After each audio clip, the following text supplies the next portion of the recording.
Welcome back to the SPL. We just had that excellent set number 1 with Ghost and SSG, the top 2 teams in the league. So it only follows we move on next to PK and Sanguine, the next 2 best teams in the league. What a treat today. But another treat that's coming your way is the Code Eater Bakasura skin. That's part of our partnership that we have with Prime Gaming. Go ahead and try exclamation point Prime in the chat if you want to figure out how you can pick up that skin. It'll help you in your ranked games too. Pick Bakasura, equip the skin, invade their buffs, and win. It's just that easy. Help you break that losing streak that you might be on.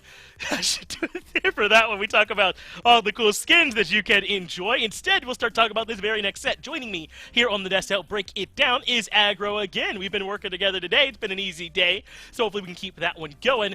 Here in this set, PK and Sanguine, it's hard to know exactly what to expect because these 2 teams have been a little bit up and down, but I think right now they're both coming in hot. Take a look at these standings. 11-7, 10-7. These 2 teams both playing well, so I don't think there's any reason we wouldn't have a good set here. Agreed. PK, I mean, they've been red hot. 1 loss in their last, 7-8 sets or something like that. They've been absolutely red hot. Sanguine, a little bit of a different story. I mean, they started off Phase 2 a little bit more cold, have really ramped to this point now, but I really love the Smite that they've been playing recently. They're staying true to their style. They're picking Yarkor gods that allow him to create a lot of space. They're allowing Panatom to go with different styles of picks. I mean, the Susano clearly isn't just a Panatom pick these days. Sam just eviscerated SSG with it. But it was really Panatom that started going with a Susano selection a little bit more. And because Sanguine is finding their space in this meta, not just the beginning of the year meta, I've loved the way they've been playing Smite. I think they're in a really good spot. You know, I've been saying they've got one of the best frontline duos in the league. I have to say one of, because of what we just saw from Mike and Fine back in set 1. But these 2, I don't think are very far behind them, man, in the Yarkor Rongyu combination.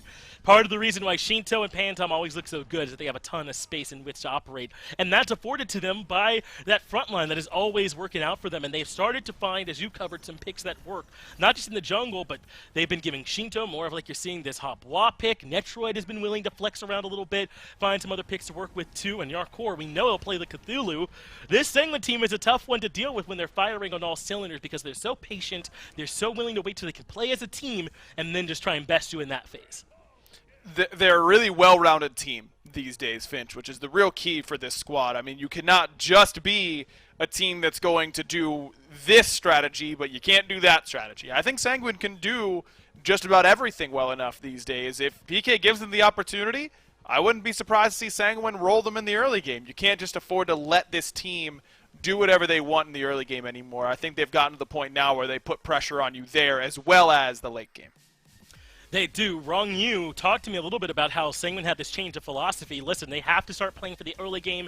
They knew it was a weakness. They knew a lot of the best teams valued this Hercules pick. So they have started to give it to Rongyu if it's open. Hey, one of the ways we can take it away from y'all is to give it to us and then run over you in the early game with it. And PK have got to find a way to deal with that. Neil Ma, one of the better supports in the league for my money. I thought he really turned it on their run to Worlds. And then since then, he's kept at that level. This PK squad has come in with their own new style and starting to cause some problems, a lot like what we saw last season. They've done it a little bit earlier than last season, which I think should be a good sign. I don't think that there's only so much good Smite that these 5 players can play. I think they're going to be able to make it work all the way through if they can keep going at this level, man, because Paul has just been really ascending to that top tier once again. That's been really key for them. But the big difference, I say it every PK game I cast, I say it every time I'm on the desk for them, when Fred has his big sets, this team looks like that World's quality team again. Scary and Fred, that right side of the map, they have this potential to look like the best 2 players on the field, and they have the potential to be a little bit more quiet at times. So it's always, for me, coming down to this right side of the map for PK. What is Scary D going to do, and what is Cubo Fred going to do? If those 2 have good days, I think PK can beat anybody. They can, but these are both 2 teams who have the ability to play well in the early, but are also very patient. I wonder if we're going to see a very different pace from what we saw in set number 1. PK, very willing to play some defense if they have to, as are Sanguine, and are confident in their ability to stretch these games out. We could potentially be looking at an attrition-based type of set here, or an early game one. It's hard to know, but know that both of these teams are capable, if they have to, of slowing the pace down and playing that way. The big key for PK when they do get those early leads, it always revolves around Scary D. Like, always. I mean, not that Zap and Neil don't snowball their lane every once in a while, but in the games where that's happening, it's usually because Scary D has come over to the duo lane and completely wrecked the left side. This dude is the premier pressure solo laner in the moments where he gets an early lead. If I were Fred, I'd be spending all my early game over there, man. I think Scary's that good when he gets ahead. We asked PK a lot in the weeks and months after they won Worlds who they thought stepped up the most to help them win Worlds, and Scary D wasn't on that list because everyone on PK thought he was always playing at that level, that Scary D was consistently doing it for this team. So I think you're right to point out what he can do, and I know he's got the trust of these PK guys as well. They really like what he does for them out of that solo lane. But we are in to the picks and bans. Now it looks like Paul, a lot like Dardes, affects the picks and bans. You have to ban some of his signature picks away, and Sanguine are happy to do that. They ban away the hell with that very first ban slot. It's a pick that every mid laner should have underneath in their pocket because of the respect it clearly garners when you do. And Paul and Shinto are two guys that have that pick in their pocket.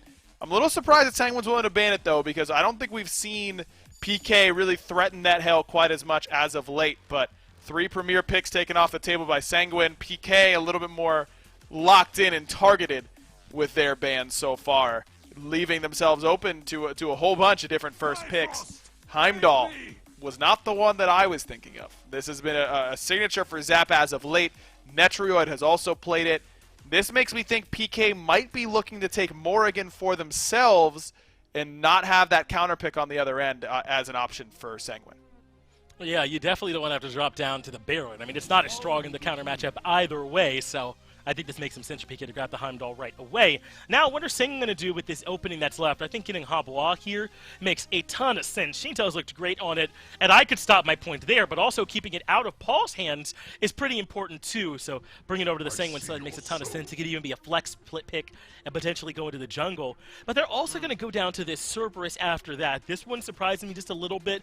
I've been surprised at how much everyone's been valuing this Cerberus pick, but when it keeps winning, it's hard to complain about it. I agree, though. I mean, you look at what Heimdall has. He's a knock-up immune in the 2. He's got the CC immune ultimate. So Stygian Torment has 2, and then you add in beads, 3 different ways to be immune by Heimdall alone. I'm a little surprised by the Cerberus, but I think it was insurance against this selection, which is set in that mid lane almost certainly for Paul. Just having that innate anti-heal is so critical against Set, even early, where he can just absolutely dominate in those 1v1, 2v2, 3v3 little skirmishes with Kingslayer before anyone gets anti-heal online. When you have Cerberus on your side, you always have anti-heal online. You just need your Cerberus there. I do think, first, that I was foolish to imply that Paul would play Habois when Set was up. But second, I think this Cthulhu has become our core signature pick. He might be our best Cthulhu pilot in the league as well over there in the solo lane. So not only is Scary strong in this pick too, but it also has that secondary effect of keeping this one out of Yarkor's hands. So a little bit of gamesmanship happening in these first 6 picks already as both teams are trying to remove some picks. But on her coming in, I believe we saw him picked up earlier today in the first set as well, or maybe that was in the SCC. But I don't know if I'm completely sold on this pick here either. On her is strong, but there's still plenty of stronger picks that we see Netroid play a lot more.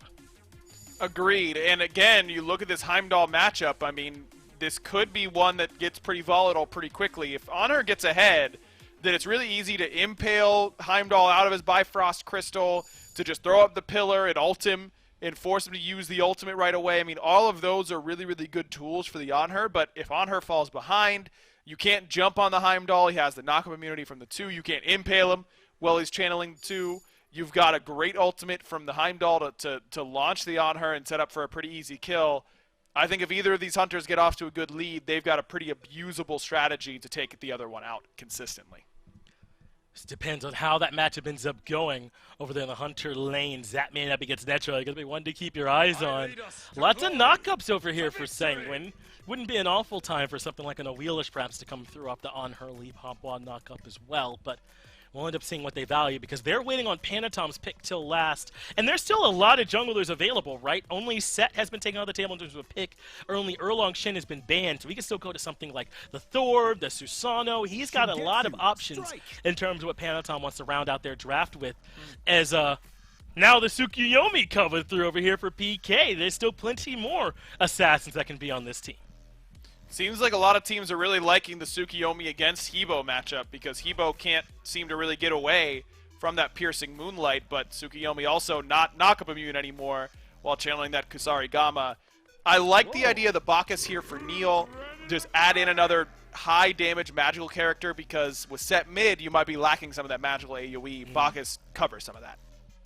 I suppose so. Bacchus feels at times more like a mage with good setup than a support, right? And Bacchus pretty good at doing that, though. Once you get some chugs down, you'll be having trouble getting through all those extra mitigations that he has. And now Serket going to come through in the tail in this draft. Okay, so there were a lot of jungle options. I was not expecting this Serket. Do you like this pickup here for Panatom? I don't love it. I said last time we saw the Serket that I'm ready for it to go away again because I just don't think she's that strong. I think Sanguine is clearly looking at shutting down Paul on this set. That's what the Serket is here to do. As soon as Paul goes into that Kingslayer ultimate, we last breath him, make sure he's getting no sustain at all from that ultimate. But he has damage mitigation built in on the 3 for set, so you're not as worried about that damage coming through. Serket passive is often a big part of her damage. Mitigation is really, really good against that. It's good against everything, but particularly against Serket, against her ultimate, because true damage is affected by mitigation, so that is going to be difficult. I just think that overall, Sanguine maybe got a little bit too caught up in going for what PK was going to do, a little bit too worried about PK's game plan and not as much worried about their own game plan. Sanguine has pretty good tools here, but I think their engage is a little bit hard to execute. I mean, you're looking at a ranged Cerberus stun or a Serket blink in or a blink Cerberus ult as your only options, and all of those seem pretty telegraphed to me. Yeah, not going to be the easiest thing in the world to get in, especially when you factor in that Heimdall has all this additional vision, so it's not as if that's going to be happening necessarily by surprise up against them there either. And then you start thinking about this team fight presence between the Cthulhu and the Bacchus as their front line is set up for them. Going to be a lot easier for PK than Sanguine. Just a matter of how it all ends up playing out on the actual field. Set 1 already done. Now it's time for 3 and 4 to battle it out. Let's go ahead and start things up with game number 1. Well, here we go. It is PK versus Sanguine, a battle for sole possession of third place here in Phase 2 of the SPL. Dolson, Mifflin, Doug bringing you the action. You at home, let us know in chat which way you think this one is going to go. It should be a little voting panel, and you can let us know which way you are leaning as far as this one goes. Mifflin, this is hard to maybe vote on. I think. You look at PK, though, and maybe they give you the edge. They gave me the edge, admittedly, in my predictions this week. This is a team that has been playing red hot as of late. Hot hands, man. You can't sleep on a streaky team like PK, and this is exactly what we saw last year as they were gearing up towards Worlds. They're really kind of shifting into second. To quote the 408, what did he say? He just really got to ramp it up. Turn on the Jets. PK have really turned on the Jets coming into the end of Phase 2. So I think that, I don't know, it's so hard to bet against them, especially as they've really identified this new identity that they want to play around, this more dive-centric comp, something that we've seen from Radiance in recent games as well, mainly revolving around this set, be it through the ADC, be it through mid, with PK almost always through mid. And I think it's a strategy that could certainly work out insofar as Panatom doesn't get to Paul first. I think Aggro already alluded to it on the desk. That's why this Serket pick is getting picked up. It's got a very strong counter matchup. If he ever catches Paul slipping, the setup, just the taunt into the ultimate is going to be enough to shut him down with the help of Shinto. I think the early game he's going to be worried. Oh, blink in for Panatom. Beads used by Paul. He'll survive this one. Cubo Fred turns around, a little bit of damage.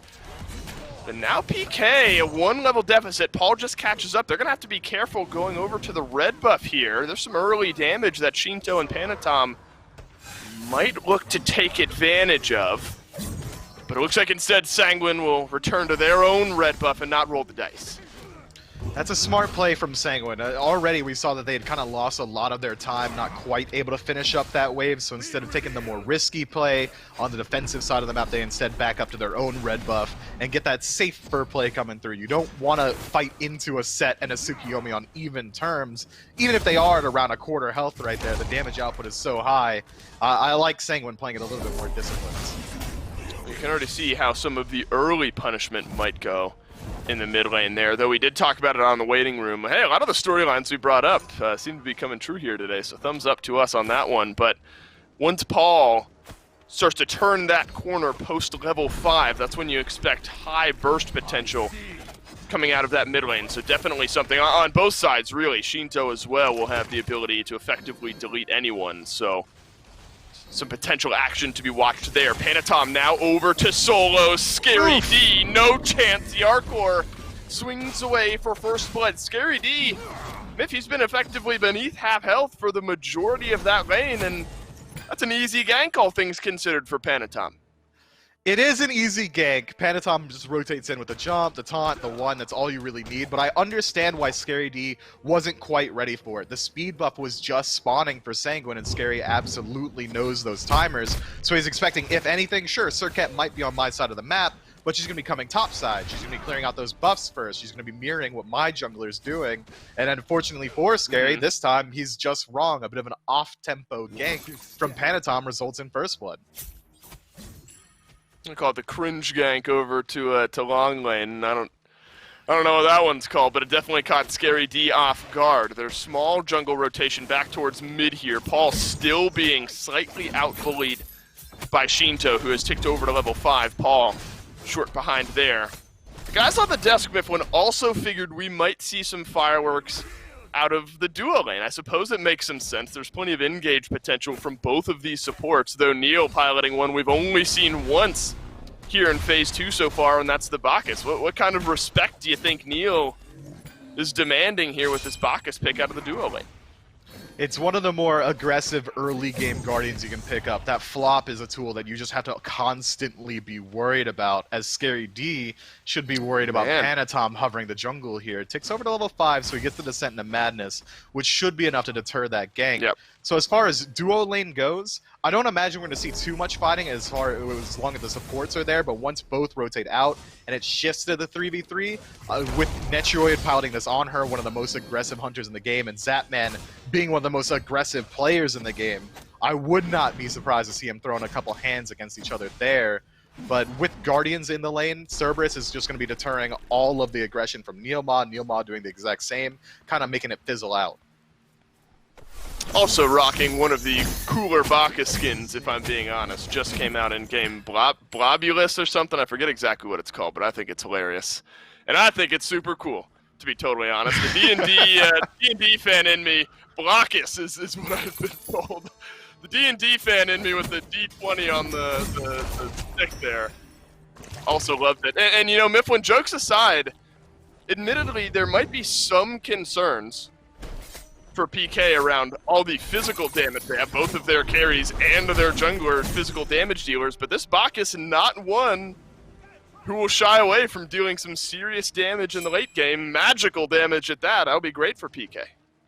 I think it will be, and Bacchus has some inherent mitigation and defense within his kit. He also gets power from drinking as well, so I wouldn't be surprised if we see Bacchus go for more standard support build for the first 2-3 items, and then immediately go in towards the Void Stone or even the Soul Reaver or something along those lines to make up for some of the inherent weaknesses of this draft, being 4 physical. I think that Bacchus is in a very interesting position where come late game, he's likely going to be the tankiest Guardian in the game regardless of build, just because of the mitigations. So I think that's why we're starting to see PK pick it up when they are running this 4 physical draft. Well, Panatom attempts a blink over onto Paul. Scary D will be able to provide some decent damage on this Cthulhu as well. Early shoes the Magi for him. So he's able to sort of trade with Yarkor, where it seems like most of the pushing has been going against him. That'll allow him at least to stay in lane a little bit extra. And what do you think we see out of this build from Panatom? I mean, I was just kind of idly passing over the boots there. Yarkor reinforced Greaves, Panatom looking for the same there as well. If you're locking in the Circuit, I mean, is it sort of that tank hybrid engage or bust nowadays? I mean, that seems to be the way most of the players are going with their Circuit builds. Yeah, it's kind of reminiscent of Season 4 Circuit that we used to get to see all the time out of the jungle, where it was genuinely, you're picking her for that true damage to the ultimate. You need that additional survivability because you're locked onto the enemy for about a second and a half. And in this meta in particular, with ADCs attacking 2.5 times a second, you're kind of going to want a little bit of that bruiser build coming your way. It is very good. ADCs are a very privileged role, and they should absolutely recognize that. But you're lucky Finch isn't in here. I think that the main reason we've seen this shift towards a more bruiser circuit as well is because those in-hand autos not really working so well with crit. The build has changed a little bit, so now Circuit doesn't really get the full benefit of going that Rage Deathbringer that she used to back in Seasons 3, 4, and 5. So I would be expecting to see this more bruiser build coming through here, and it should help out a lot with having to lock down this Set in the back line. When Set goes in the ultimate and drops 6 clay soldiers at his feet, all of a sudden you're going to need that defense to survive through that poke you're going for. All right, good point. That's the hyper burst that PK are definitely bringing to the table here. Quick pause that is now over as we jump right back into the action. We have not seen all that much, Mifflin. A small, quick, we called it an easy gank for Panatom just to jump on Scary D over there in the solo lane. We're starting to reach that 7-minute mark. Everyone in the game is going to have their ultimates. Now is maybe the time where we expect these supports, whether it's a Neoma leap in or a Wrong You jump in, whatever it is, maybe now is the time we start to see some of those 3v3s come together. I think so. I agree with that 100%. But also, we can expect to see Paul try and start to rotate throughout the jungle and put pressure on the map for Shinto to respond, because Set is in such an interesting position, right, where he can force an enemy mid laner to follow him in the jungle and risk either losing his life in the 1v1 or not rotate at all. And then Paul's actually ganking out the duo lane if he goes that way, or the solo lane. That's one of the strengths of Set. So I think that we should definitely be keeping our eyes on PK's mid laner and see how he uses this huge power spike period for this god. I just see Neo lurking over by the Fury Pit, but won't look for a mid lane jump. Wrong You was there playing Separator anyway, so Neo would have been spotted out on his way over to the mid lane had he committed there. Now, right back over to the long lane he goes, soaking up a little bit of that farm. Nitroid is here. Of course, the On Her will have his leap. He also has beads available as well as the ultimate for some CC immunity, so you have to be inch perfect on this engage. Neil has blink, so he'll be able to close this gap quickly if Netroid walks too far forward. But instead, Zapman looks like he's just going to push some pressure back. Wrong You rotating over as well, and no flop on in for Neil. Yeah, Netroid playing it very smart, very reserved there. Probably felt it was a little bit weird how aggressively Zapman was positioning in that lane, which is why we saw Wrong You rotating through as well, just trying to make sure that no engagement comes his way. Neoma thinking better of it, realizing even if he does blink in, chase out the leap, the disperse with his own belly flop, it wouldn't have really been in range for Zapman to follow up. So I think both teams showing a lot of respect in this early game. And when you're talking about Sanguine putting respect on their early game, if they're dragging you into that 25, 30-minute mark where they're playing at their absolute best, and they've already got a slight lead for themselves, about 700 gold, Sanguine's in a pretty good spot here. I think you're absolutely right, though PK, I think, has shown us that they're a very viable team in the late game as well, at least here as of late. They've dominated some late game fights over their last 6 or 7 games, so maybe have closed that gap with Sanguine a little bit, and it seems that's where we're starting to snowball towards, should things continue. You're right, snowball with 1 kill on the board. As far, yeah, snowball through not many kills or anything like that happening here just yet. Mifflin, and really if we're going to kind of keep focus maybe on that duo lane just for a moment, Netroid admittedly on this On Her, somewhat interesting to me with all of the viability that was still there. Wait and see what Yarkor chooses to do here. No gank. If we've learned anything through the first 10 minutes, it's that these two teams are going to wait a little bit longer. Why maybe in this situation do you think he goes to something like the On Her instead of something we've seen him a little bit more consistently on that was definitely still there? It could be because he's got a decent matchup into Tsukiyomi. If Tsukiyomi tries to close gap and use the Kusari Gamma, On Her's got CC immunity on the ultimate, as well as the recent buff, kind of removing some of those pre-fire frames in the disperse, making it that On Her can escape out of these situations a lot more easily. But if anything, it's kind of indicative of this shift from Netroid to this aggressive playstyle. And speaking of aggression, Panatom going in, PK want no part of it. Immediately course they don't. disengage. Neoma using the blink. Neo blinking on the Bacchus to disengage, but look at this, Yarkor closing the gap around the backside. Sanguine are going to collapse on this one. Cubo Fred eats the ultimate. Neo up, down, into the back line, but Cubo Fred might just be a lost cause here. Big damage on the ultimate on its way back in, but PK not prepared for the collapse. Sanguine are, though, and they pick up one more, and it's Yarkor on the big sweeping rotation. Now maybe a Gold Fury on the menu. 5 members here. PK gonna have to respond quickly, but Whoa. that Desert Fury is so much burn. And then Shinto with the confirm off the crushing wave. PK missed your opportunity. Scary D farming up minions at the enemy Phoenix is good for him. He's gonna get a small lead over Yarkor, but at the cost of the Gold Fury and the lead for the rest of the team, this is the best they can do. Pick up a Pyromancer in return. Yeah, it's about as PK as it gets here with the Pyromancer answer on the Fury. I mean, Yarkor was proxying waves between Tier 1 and Tier 2 tower there, so not unexpected necessarily that he was able to rotate his way in, but sort of indicative on how the early game has gone here with a couple of kills for this King Arthur. Always going to be tough for Scary D to stay involved there, though you want your Cthulhu maybe as involved as early as possible.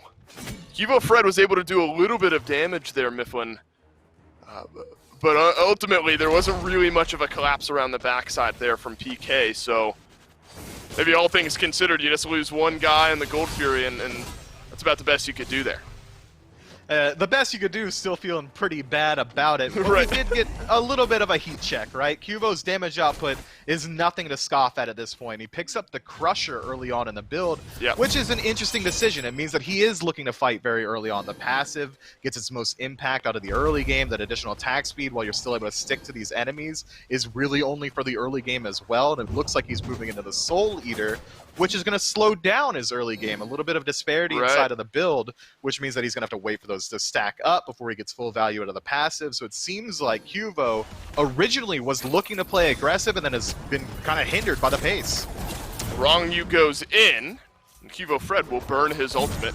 Bead still on a 30-second cooldown, but you get that will slow down Fred even more so early on here. Mifflin, it's kind of hard to say, I think, as I pause, because Yarkor makes his way over to the Tier 1 tower here. That was a blink in from the King Arthur, but everyone for PK will stay alive. Do you feel like you've seen really any missed opportunities from PK here? I mean, it seems like Sanguine's starting to pick up the pace. They have a 2,000 gold lead on the back of 2 kills and a Gold Fury. I mean, you look at the first 13 minutes of this game, as quiet as it's been, and you know, you talk about having that Crusher online early. I mean, whether it's Fred or anyone else, the 3v3 we figured would be strong. Do you think there was a missed opportunity in the first 13 minutes for PK to start to drive their own bus a little bit?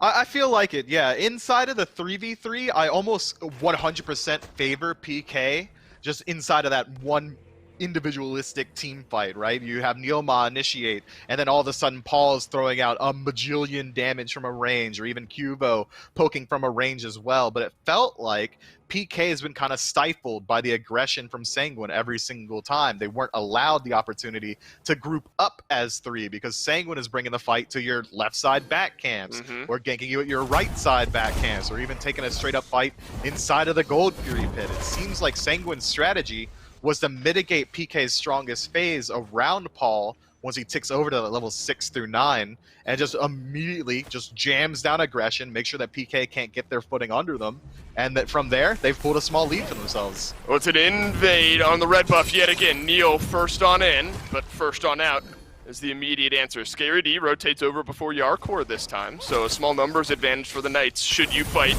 right now. They will not be able to. Panatom with the ultimate. Netrioid does the same. Cubo Fred, he's going to have to go in on this one. His ultimate connected onto Netrioid for some damage. Scary D in the backline. Yarkor still split pushing out in solo, so this is a lopsided fight for PK if they can find something, except Neoma is already dead. And Sanguine will disengage on the back of 1 kill, and that'll make this Arthur split push all that much more painful. It will. That's so tough for them, immediately losing out on Neoma the one time they're able to get aggressive. Just that Panatom Circuit ultimate and a Netrioid's Desert Fury just locking you down for just enough time with that true damage is going to lock them in for that kill. And now Wrong You getting aggressive in mid finds Cubo with the ultimate. Yeah, he burned his beads just a moment ago. Stays alive, but Yarkor Nice knockback. will not have the damage just yet. The shell from Paul keeps Cubo Fred alive. There's still a fight going on beneath the Tier 1 tower, but Sanguine won't go any further yet again. Both teams showing a bit of slowdown tendency, I think, in the early part of this game here. One kill here, one kill there. A big team fight starts, but we disengage before it really turns in to all that much one way or another. A Fury respawning in the next 15 seconds maybe indicates why we're seeing both teams playing extra cautious. You don't want to die right before the second Fury of the game spawns back in. But you also don't want to lose out on your ultimates just like that. Descent into Madness going to be a little bit to that's backup. Zapman just uses his so he doesn't die to the gank. That's going to be a while. It's probably not going to be available for this fight. And already the Oni Fury at 50%. PK, you missed your opportunity. You missed the boat. You missed the bus. This one's going the way of Sanguine.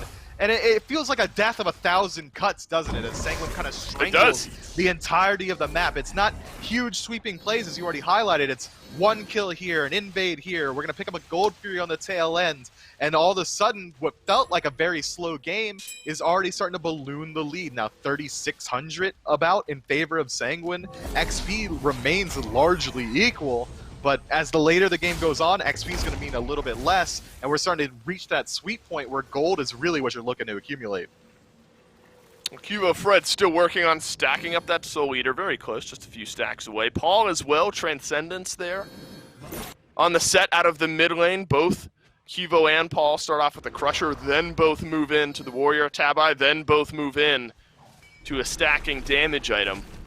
So need a little bit of time to get there. We have not gotten a great measure on Paul's damage just yet either. Granted, nobody really from PK. We haven't seen a big invade. Pyromancer will get taken by PK this time. Wrong you close by. I have to admit, Myth, I have no metric on how much damage anyone from PK can do right now, except for maybe Cubo Fred, because they've just been on the back foot, it feels like, in every engagement. And only from Cubo Fred is that ultimate. That's all we've really been able to see from him. And it's because PK, they're constantly looking to set up a trap. Even in that last fight that we saw, it was them engaging on top of that red buff, but they never really bore fruit from their traps. They just kind of set up like, all right, someone walk into me, and we're going to bite them, bear trap style. And immediately Sanguine shows up, Panatom gets there and says, oh, word, yo, guys, they're setting up a trap here. Maybe I ult them, and then we kill them, and then disengage because they have 4 versus 5. And it just works out exactly like that.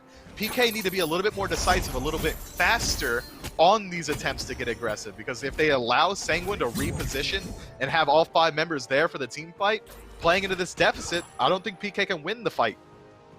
Sure.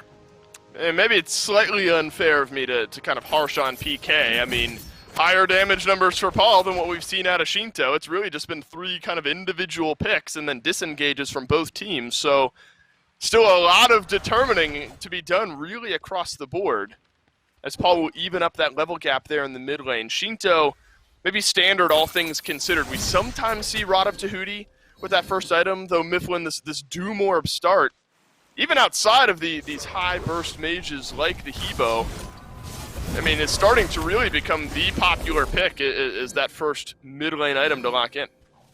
Look, 145 power and movement speed won't ever catch me complaining about Doom Orb, because I'm not a mid laner, and mid laners love to complain about their expensive items that are incredibly strong.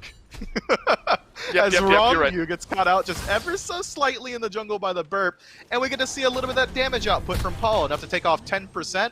Not enough, not feeling quite confident enough to try and set up a kill into the support, whereas Neilma, we've seen, is pretty squishy. He's already fallen this game, and if anyone from Sanguine was able to close gap onto him, he can't feel nearly as safe. I think Wrongview gets a little litmus test there of saying, okay, I can move in, I don't have to worry about it too much. Yarkor was attempting to dash in onto Paul, but Paul too quick on the trigger. Now look at this, Netrioid does not have his ultimate, but Zapman does not either. He'll have his crystal, but he's going to have to go right back to Netrioid if he takes it. Right on the other end, the honor is going to get... Oh, no, it's the bleed for Panatom that locks down Zapman. Panatom picks that one up. Now Cubo Fred being chased down by Yarkor. Is it another one and done here? Sanguine, they pick up Zapman. No more fighting to be had. Sanguine will take their kill and head home. Look, Netroid had Zapman's number before the squad even showed up. Initiates with the Desert Fury, pokes him out, forces No, a it's all- defensive relic. Zapman sets up in the Bifrost, gets impaled out of it. Netroid was working that man, and then the squad shows up and he doesn't get rewarded with the kill. Now it's a look over towards the FG for Sanguine. Zapman's still 15 seconds away. Rongyu's eaten about half of his HP and damage. Neo has to flop away. Seen that a few too many times this game for PK's liking. Though with Rongyu that low, probably smart that Sanguine slow things down, just testing maybe the reaction time of PK on their way in towards the fire. Or maybe seeing if even PK would be willing to put up a defense with Zapman being dead for as long as he was. And interesting to point out, man, 1 death on everyone except for Paul so far. Maybe it speaks to how defensively PK is playing, or yeah, maybe he's just nuts. But it feels Mid-laners, like, baby! Yeah! Yeah, okay, yeah, mid-laners.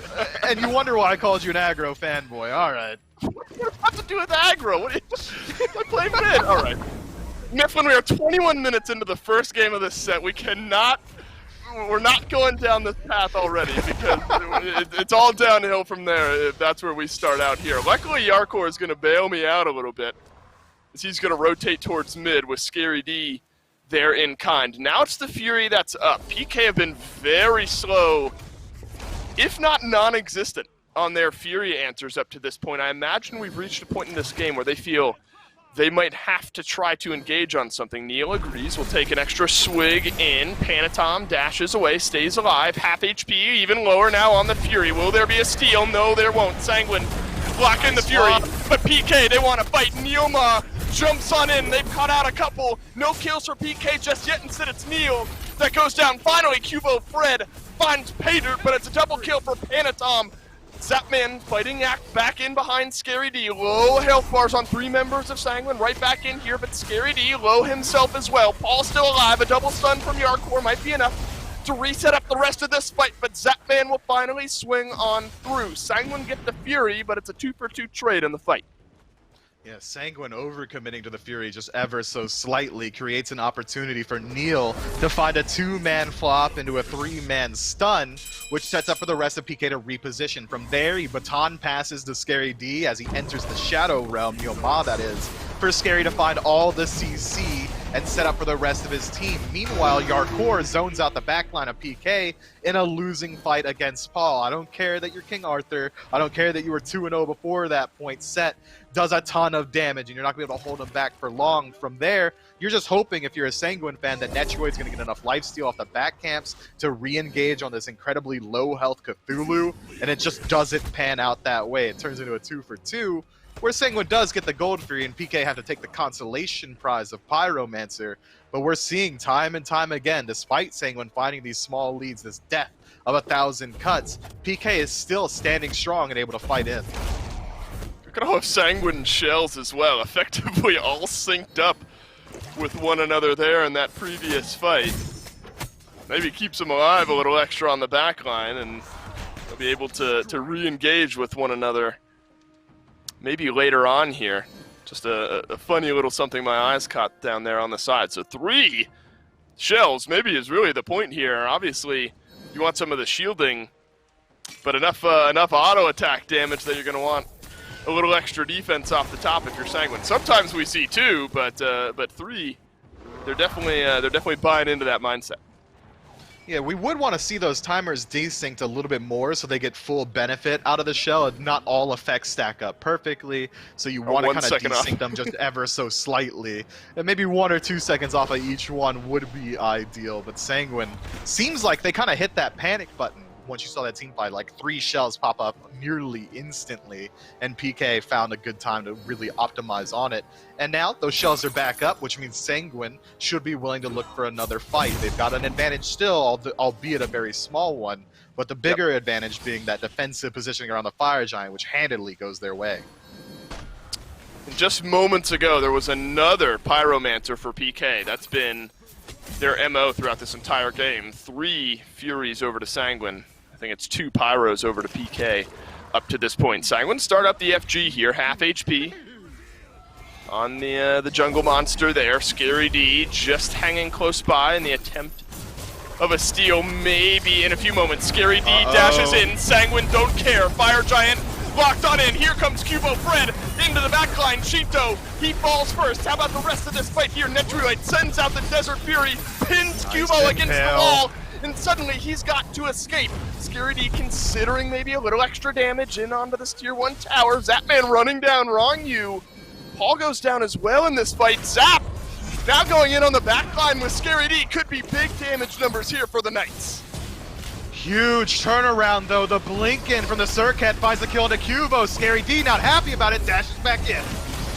Yarkor spinning to win, but can he spin to stay alive? I'm not so sure. Mifflin, it's a double knockup. The tier 1 tower will go down. Zapman, free reign to swing down onto Yarkor. Panatom having to back away here. Netrulite back in full HP, but look at Scary D on the re-engage. Pop to Thorns. Neil pops up Netrulite, but Panatom dashes through the Cthulhu. Neil so low, and Zapman will get the kill. Mifflin, this game has been so slow, and suddenly we've caught fire, and Panatom, the last one with the buff.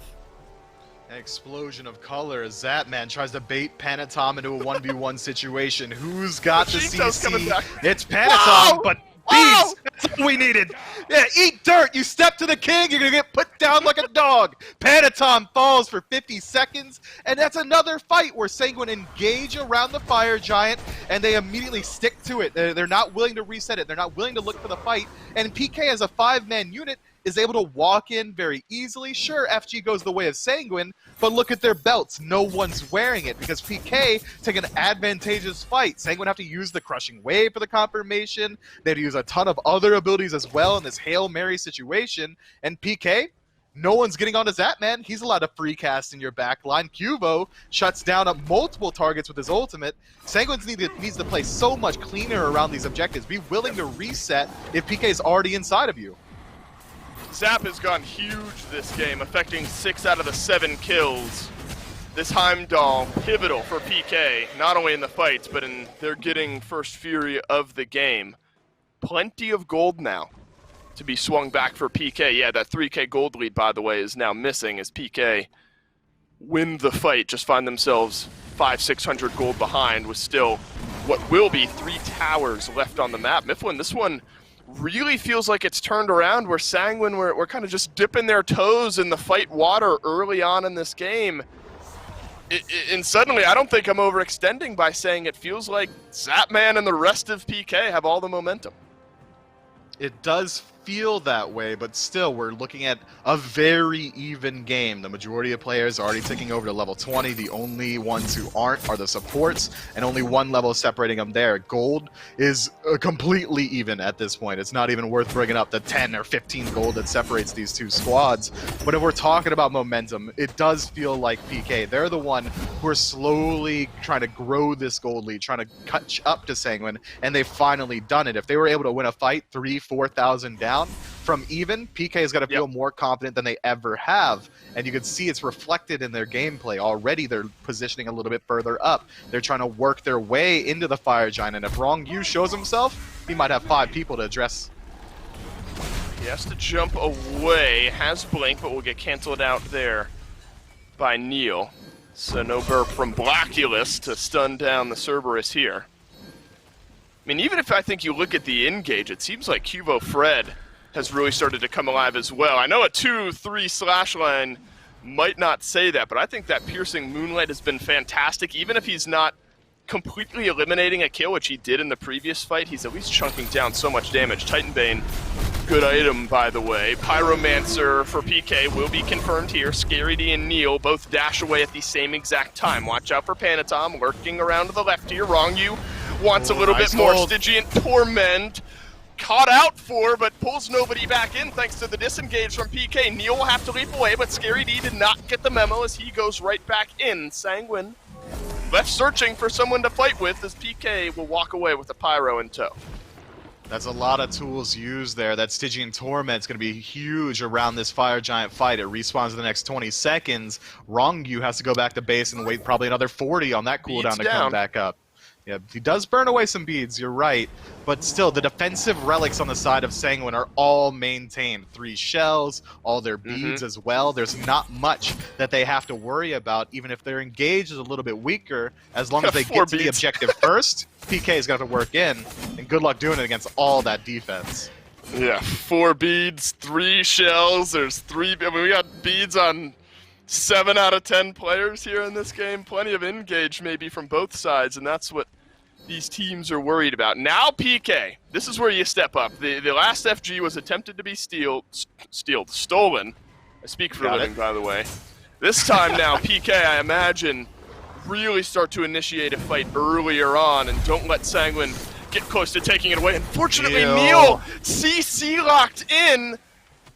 Maybe they got too aggressive. I said PK will walk up, but it was really just Neil.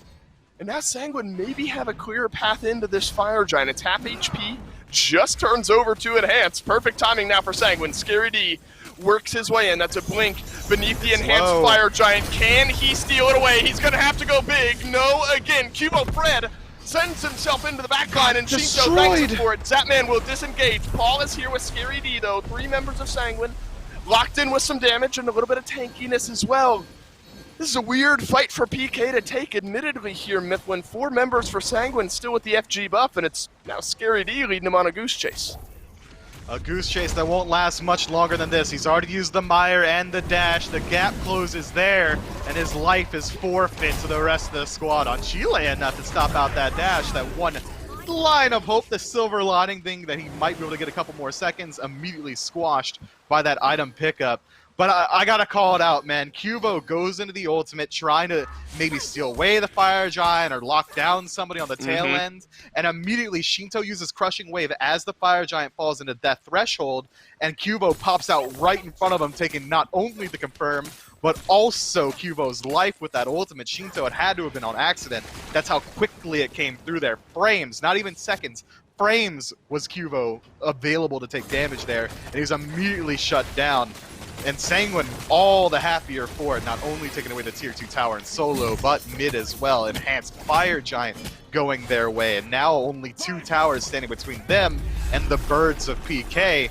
There's so much left for them to strip away, and PK, at this gold deficit with an Enhanced Fire Giant on the belt of Sanguine, their defense isn't looking too strong.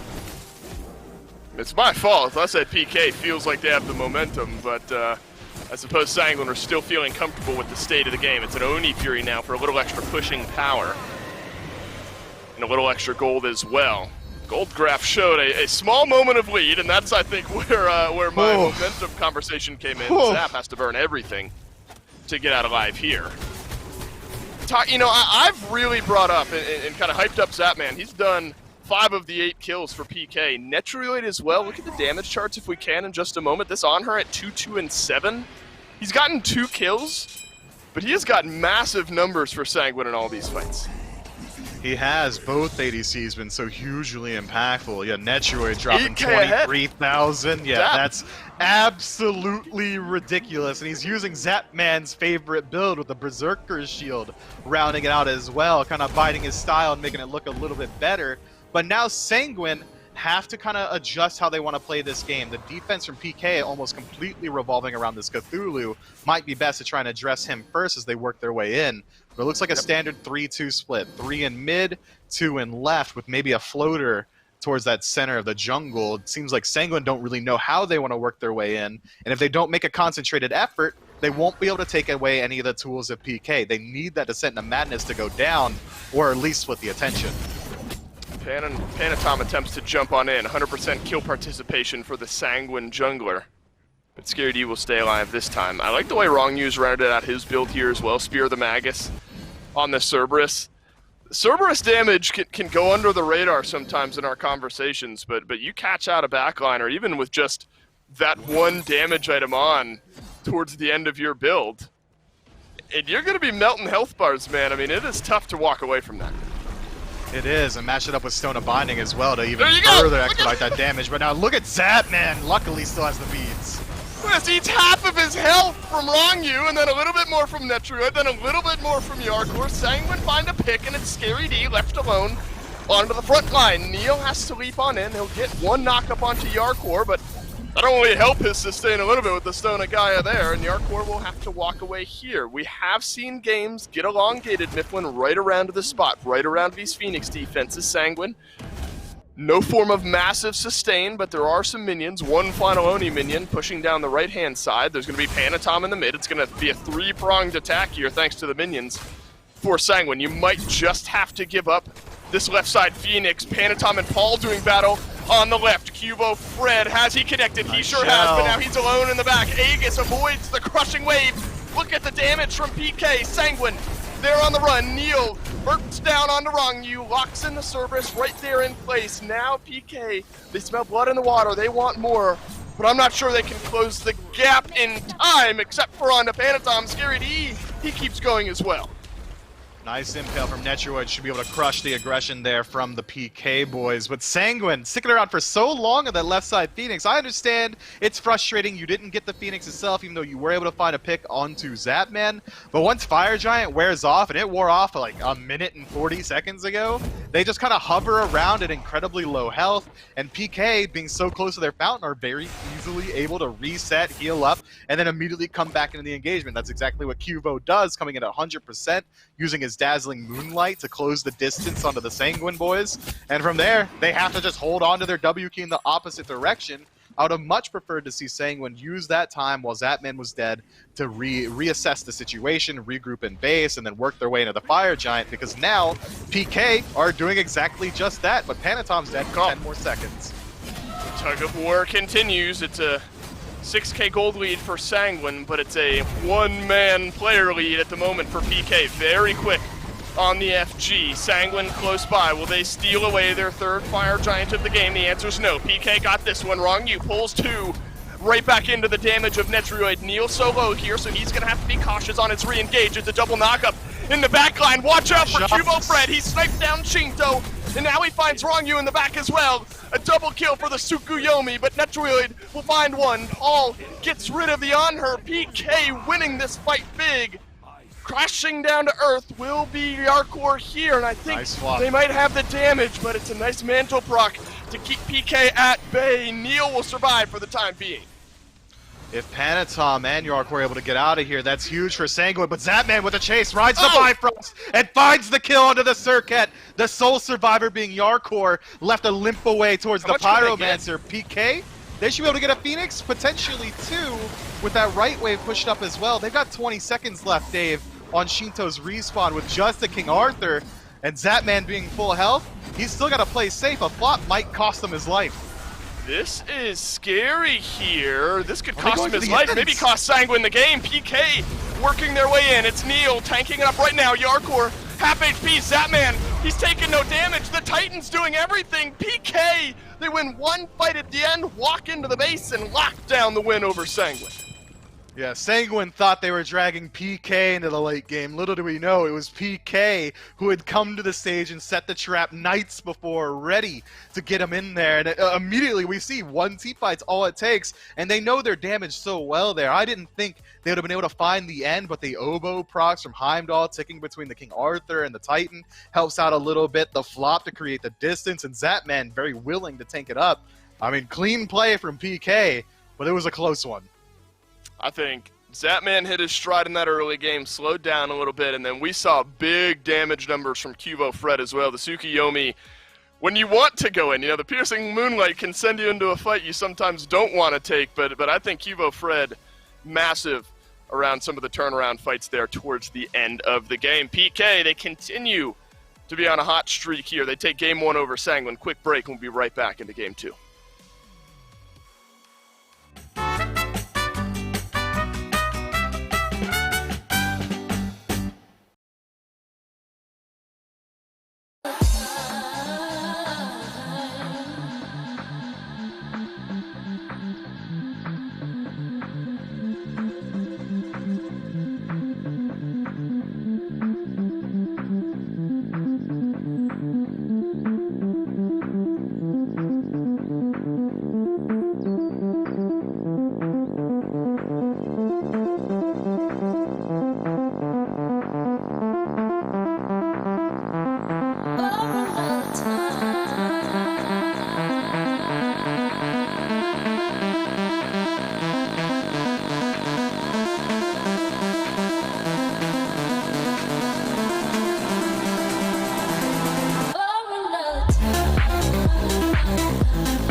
Welcome back to the SPL. We're in the middle of the Sanguine versus PK set, and Sanguine, though they appeared to be ahead for most of the game with their slow, methodical approach, could not close the door on this one. PK stick around long enough to win a couple of fights near FG and eventually claim this game. I still have Aggro with me here on the desk, and Aggro, is that assessment accurate here for you? How did PK find their way back in? I mean, there was never that much distance between them. I guess PK were always close enough to win just a couple fights and take it. Just really incredible play by Fred and by Zap in particular, who I thought had fantastic games this time around. Fred had a little bit of a lull where he wasn't able to do quite as much, but the frontline capability of Scary and of Neil really created just enough space for those two to really operate effectively. I mean, Fred was diving consistently. I loved his relic usage a lot of the time in this game.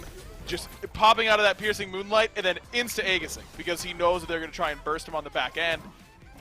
Sanguine did not seem to have an answer for this Tsukiyomi pick. This clean double at the very end was obviously the game sealer. But how about Zap on this Heimdall, man? Yeah. I mean, he played with classic Zap swagger all game long. I mean, he was backbaiting Panatom here.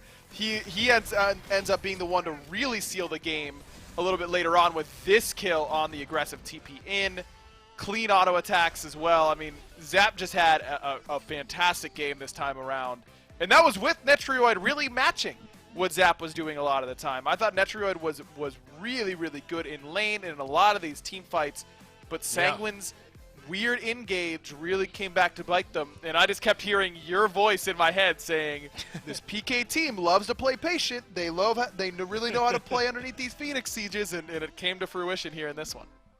It's the truth, man. They played so patiently. Netroid had some good impales, I thought, throughout this game. Pandom had some good engages. It just wasn't enough for them to close this game out. Once it made it into those later stages, the damage from Cuvo, Paul, and Zap proved to be way too much, even though they were all physical, and Neil and Scary D had the setup for them in this one. But don't you kind of think Sanguine had some opportunities to make this one a lot cleaner around some of these Fire Giant fights where things got away from them? That left side Phoenix Siege, where they stuck around once the Fire Giant fell off them, that felt almost inexcusable to me, where they kind of overextended in that fight and PK punished them for it properly. It felt as though Sanguine were the ones whose patience broke first, and they didn't trust their ability to fall back and maybe find another way to re-siege that Phoenix. Agreed. I think they should have played a little bit more patiently, and clearly Shinto had some problems getting his damage off really, really low on the damage charts compared to where we normally see him. So I do have to say I was criticizing the Circuit. I think Panatom proved me wrong in this game. I thought he had a really, really good performance on this pick, and clearly the idea of containing Paul worked to some degree because Sanguine had this game in their hands. It's just that then they make one misstep and PK punish them like the group of veterans that they really are at this point. I think that Sanguine didn't do too much wrong in this game. I think they can go with something very, very similar in the drafting phase. I don't think a massive overhaul needs to happen here, Finch. I think they just made one or two bad calls, and it loses you the game at this level. Well, that's how Sanguine play. At least they all follow those calls, whatever they were. They were all there. They just didn't quite pan out. So what are the picks and bans now for game number 2? Sanguine in that first pick spot, PK in the second spot. I think that is the swap from game number 1. Sanguine first pick here this time around because they banned Hell over in their second slot. So yeah, definitely is. Sanguine are switching around to first pick here this time. So they ban away the Hell yet again. Yamoja taken away from PK. But kind of as you said, I don't know that Sanguine need to make any tremendous overhauls to their draft. Clearly they were able to fight in with that comp that they had in that game. Any adjustments you want to see them make, or do you think they can largely keep things the same? Maybe you prioritize a Tsukiyomi away from Cuvo. I mean, Fred has looked really, really good on a few gods recently and hasn't really been forced outside of that comfort pool a whole lot, I think, here in Phase 2. So we've really seen him gravitate towards Tsukiyomi, towards Kamazats, and Hun Bats. Those have been the three that really come to mind for me that Fred has looked really, really solid on. Maybe you could try and top 3 something like the Tsukiyomi for Panatom, but that probably doesn't feel that great either way. I think that Sanguine can really stick with something pretty similar. The big difference that I would like to see changed here is giving Yarkor that Cthulhu if you can. I think it's really worth a top 3 pick for him. He just looks so dominant on that selection. Well, This could potentially be a big adjustment here. The Persephone coming in first for Sanguine this time, with them themselves banding away the Cthulhu to make sure it doesn't end up in Scary D's hands.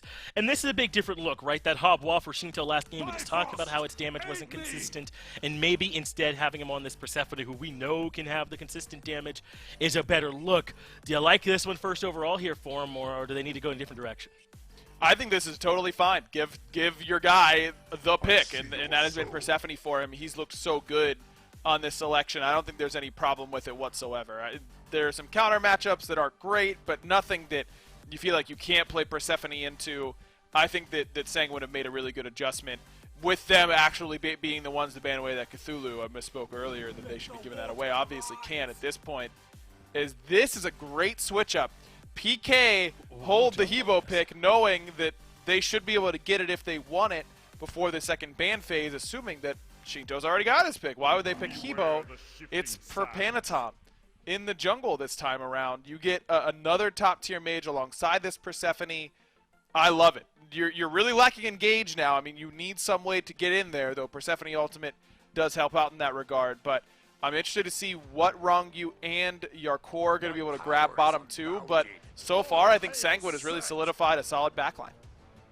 I think Sanguine proved the viability of a couple picks in that last game, right? I'm on board with this on her now as well. That's going to be handing over to Netrade's side because he had some great team fights with it. I don't know if it was quite the same consistent damage you normally want from it, but I thought he certainly had some big moments, so I have no problem with him going back to it. And now we are getting a good look at a high damage composition for Sanguine. So if I'm them, I know that you maybe don't want to go with something too passive in the support role, but you want consistent setup, at least as far as I'm concerned, because you've got plenty of damage in the backline now. Yep, you don't need any more. You don't need something like Hercules. I mean, it's obviously banned, but that's not exactly what you need in this game. You just want consistent engage now from your front line. You can go with something like that Horus that is now open. Sanguine themselves ban away the Kuzenbo, which I don't think fits their draft quite as well, and a Sobek, which I think would have fit their draft really, really well in this game. It's kind of taking that away from Neil, but also maybe limiting what Rongyu's options are for himself. Yeah, I think they're pretty sure this Cerberus is for Scary over in solo, or else I don't know that I'm quite on board with this Sobek, but I'm also not so sure they would have gone Double Guardian, though I guess they kind of have to in a world where the Hercules is already banned. So that Sobek ban, an interesting one. I think that you're right to kind of point out that would have fit a lot more better on their team. And now they're coming around to this Nike over in the Solon land. King Arthur banned away, the Amaterasu banned away, Cthulhu banned away here too. So maybe not a ton of picks. Sun Wukong, I think, still looming large here at this point, but Nike may be fitting the bill of someone who could set up for the squad a little bit better maybe than the Wukong would have. And some pretty annoying peel. I mean, that barrier formation shield shoving the set away from melee range is so annoying to have to deal with. So that's a great option, I think, for Yarkor. There's the Horus, is again hard engage, little bit more individual focus, not a lot of AoE engage here for Sanguine, but I think that this composition can work as currently slated, and the kill potential between Horus on her's lane is really, really strong. So overall, I think Sanguine have come away with a pretty solid selection of gods in this spot. I think they've answered what PK has pretty well, but PK has a lot of the same style of tools that they had last time around. I think that there's a chance that they just end up playing very much the same style, waiting until they find their opportunity, and then striking consistently. And also clearly Sanguine pretty heads up to assume the Cerb was going solo and that Neil Moss still needed a support. It ends up being that Bacchus. He's going to run it back from game number 1. Maybe not as much overt need for some kind of anti-heal on the squad, and they've got plenty of it incidentally with the Bacchus Belch and the Cerberus passive, but I don't think it's going to particularly come up. Maybe the Hopwa, depending on how he builds, and get a little bit of value from it there, but for the most part, they're picking these more for these picks, and kind of as you're alluding to, I expect these to look the same. Maybe we'll see Cuvo getting involved a little bit earlier than in game 1 on this Robin? I'd expect so, and I'd expect Cuvo to be a big key for this one because he's the backline killer on Robin. There's a lot of backline that needs to be killed for Sanguine. That's right, but it's one of those backlines that can peel for each other, right? So maybe not the easiest thing in the world. We'll see how Cuvo Fred elects to navigate it. PK won game 1. Can they do it again in game number 2? Well, it is some of the same, but a little bit different for Sanguine here in game number 2 with their composition. I'm always a fan of a Persephone here for your squad. Panatom will be on the Hebo out of the jungle, so there's another pivot as well. And you know, Myth, a big thing that the desk was talking about is we see PK, I guess 4.5-man roaming here towards mid, hoping that Shinto will just walk forward, but Shinto will stick around that tier 1 tower, so no early kill for PK just yet. Do you think that Sanguine have enough engage between a Nike and a Horus that'll make the Hebo, Persephone, and on her damage confirmable?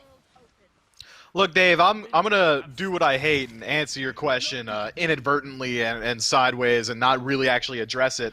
I think that Sanguine have So you're not engaged answering my inside question. of those Got it. picks. Okay, go ahead. Yeah, but it doesn't matter.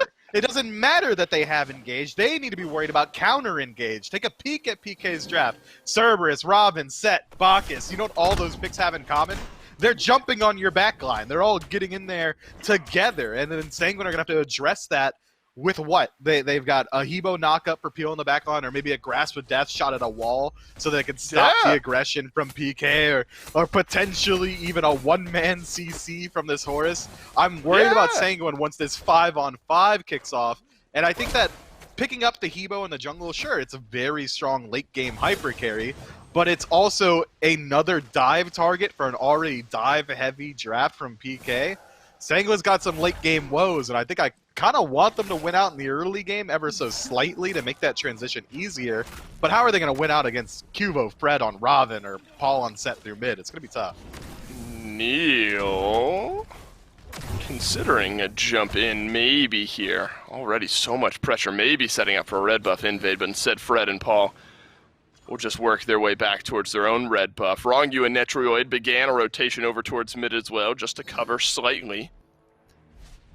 And if we didn't see all that much action out of the duo lane early in game 1, we figured maybe it was once the 3v3 started, but I don't even know if the 3v3 ever really did start. There were just a few picks in that early game, and then we just sort of started team fighting 20 minutes into the game, it felt like. I think really you look at PK, you know, and Neil may be a big part of that. I think him and Cubo Fred getting involved earlier on will put PK in a much easier position to succeed from what we saw in game 1. Yeah, you can't get that death of 1,000 cuts started up without the first one, and PK's Cuvo Fred is going to be acting as that deterrent. He's going to be that bridge to help him get into the late game. It's going to make it much harder for the rest of Sanguine to get aggressive. And I think we got to see at least a little bit of that Hunter 1v1 in game 1, where we had that one isolated instance where Netrioid kind of ran in and used the Impale to knock Zapman out of the Bifrost and used the ultimate to chase out his own ultimate. And that's how that should line up. And I've already seen now that Netrioid has played well in this honor and is confident on it, but maybe Fred going to stop it. Oh, Fred waits for the leap from Netrioid, but Netrioid saves the Impale for a stun onto the Robin. Already, hey, listen, that checks my box, right? I mean, Cubo Fred is finding a way to get involved early. You don't necessarily burn anything, but it shows that tendency that he wants to start to drive some force on this Robin that we know can do so early in the game. We know what Hebo can do out of mid-myth. You're piloting Hebo out of the jungle. What does that power curve kind of look like? I mean, you at all able to keep pace with Hebo Fred here in the early? I mean, once you reach level 5, maybe the damage starts to turn on, or is it just too consistent too early from Fred, and you're really just farming up for team fights later on? You're kind of looking to farm up. It's almost this Kali playstyle where you are that late game hyper carry, but you've also got the additional benefit of Hebo being the god of 3 ultimates, 4 if you want to count the water carpet as well, where the second he does tick over to level 5, he's going to have very good damage output. Panatom, that is. He's likely going to look for the Doom Orb out of the jungle immediately in either the cooldown boots or the lifesteal boots, probably going to be the cooldown. And then after that, you've kind of hit your stride and you're dealing more damage than Cuvo Fred can, but your output inside of a team fight is going to be much more dependent on the rest of your team, whereas Cuvo Fred playing this Robin is almost this solo agent. He can go in, CC himself, he can slow him and lock him down and use the 2 to avoid damage, whereas Hebo, he's going to go in, he's going to blink, knock up, and if his ultimate doesn't kill off of that, he's going to be almost completely reliant on his team to finish off those kills, which means that Cuvo Fred can look to get involved much earlier on and look to consistently put out more damage. And if he does counter-rotate Panatom and goes where Panatom is, Hebo does not win that 1v1. The overhead kick makes it nigh impossible for Hebo to get the better end of it. Cubo Fred is where Panatom is right now. Just farming up some of those mid lane harpies. No more farm for the mid laners. Who needs it anyway, right? Wrong you. Dashes in. Wow. Zapman, oh my god, he's eating so much damage. Netroid melts him away. Wrong you. Takes the ultimate on the chin, and Netroid capitalizes first blood over to Sanguine. There are the fireworks we figured we might see out of the duo lane. Man, unfortunate situation for Zapman. Gets his ult caught out by the Horus, and from there, I'm not sure if it was reaction or if Netroid just trusted Wrong-Yu implicitly, but immediately goes into the Desert Fury, and once Zapman clips onto the Horus, he's stuck there for about a second, right. maybe a second and a half. That's enough for 4 or 5 spears to find their way home, and 4 or 5 spears in your chest this early on is going to kill you. So Netroid might have finished with top damage in game 1. Paul, a small trade there with Wrong-Yu, who made his way over to the mid lane, but he'll back his way away. And if we're starting to reach that point now, Mifflin, where the supports are going to start to rotate out, Zapman might have to be extra careful. Again, we've mentioned a couple of times about how we saw some trading going back and forth. I mean, it's the ultimate, and yeah, you don't want to have to burn your ult if you're Zap. You don't want to have to use your crystals all that defensively. If you're Zapman, Netroid, now a kill in hand, definitely has the ability to solo exert some pressure over Zap if the Heimdall oversteps.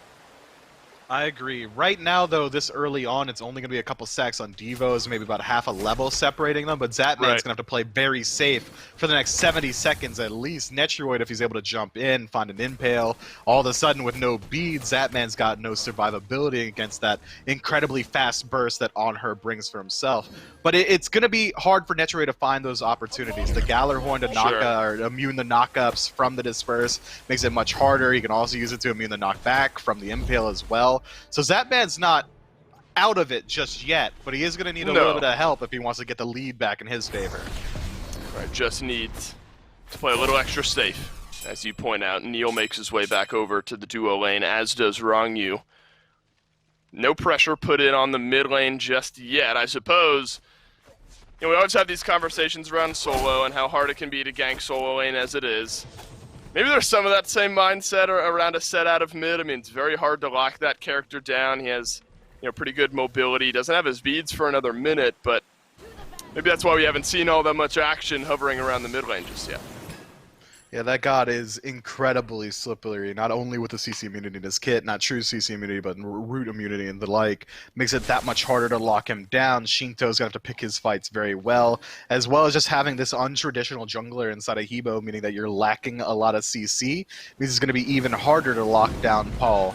So it's going to come down to Wrong-Yu, the guy who initially took away those beads from Paul. You're going to want him to rotate back through and try and set you up for the kill, which is why we're seeing Sanguine have this 3-on-3 group right now while they still have a distinct advantage while Paul's beads are down. They will work their way away from that as everyone from PK will return to a small bit of farming as well. I like kind of the pivot here from Scary D. I mean, look, if you're not going to get Cthulhu, and we only had just a moment to talk about this towards the end of game number 1. Wrong-Yu, of course, on Cerberus in game 1, finished off with Spear of the Magi. There will be a gank over to the solo lane. Stygian Torment will pull in a couple, and Scary D walk away just the same. I mean, when the same concerns, I think, still stand. I'm going to wrap this back to Scary D, don't worry. That most of the burst and initial damage from PK is all physical. You're still going to have the Bacchus to provide a little magical as well.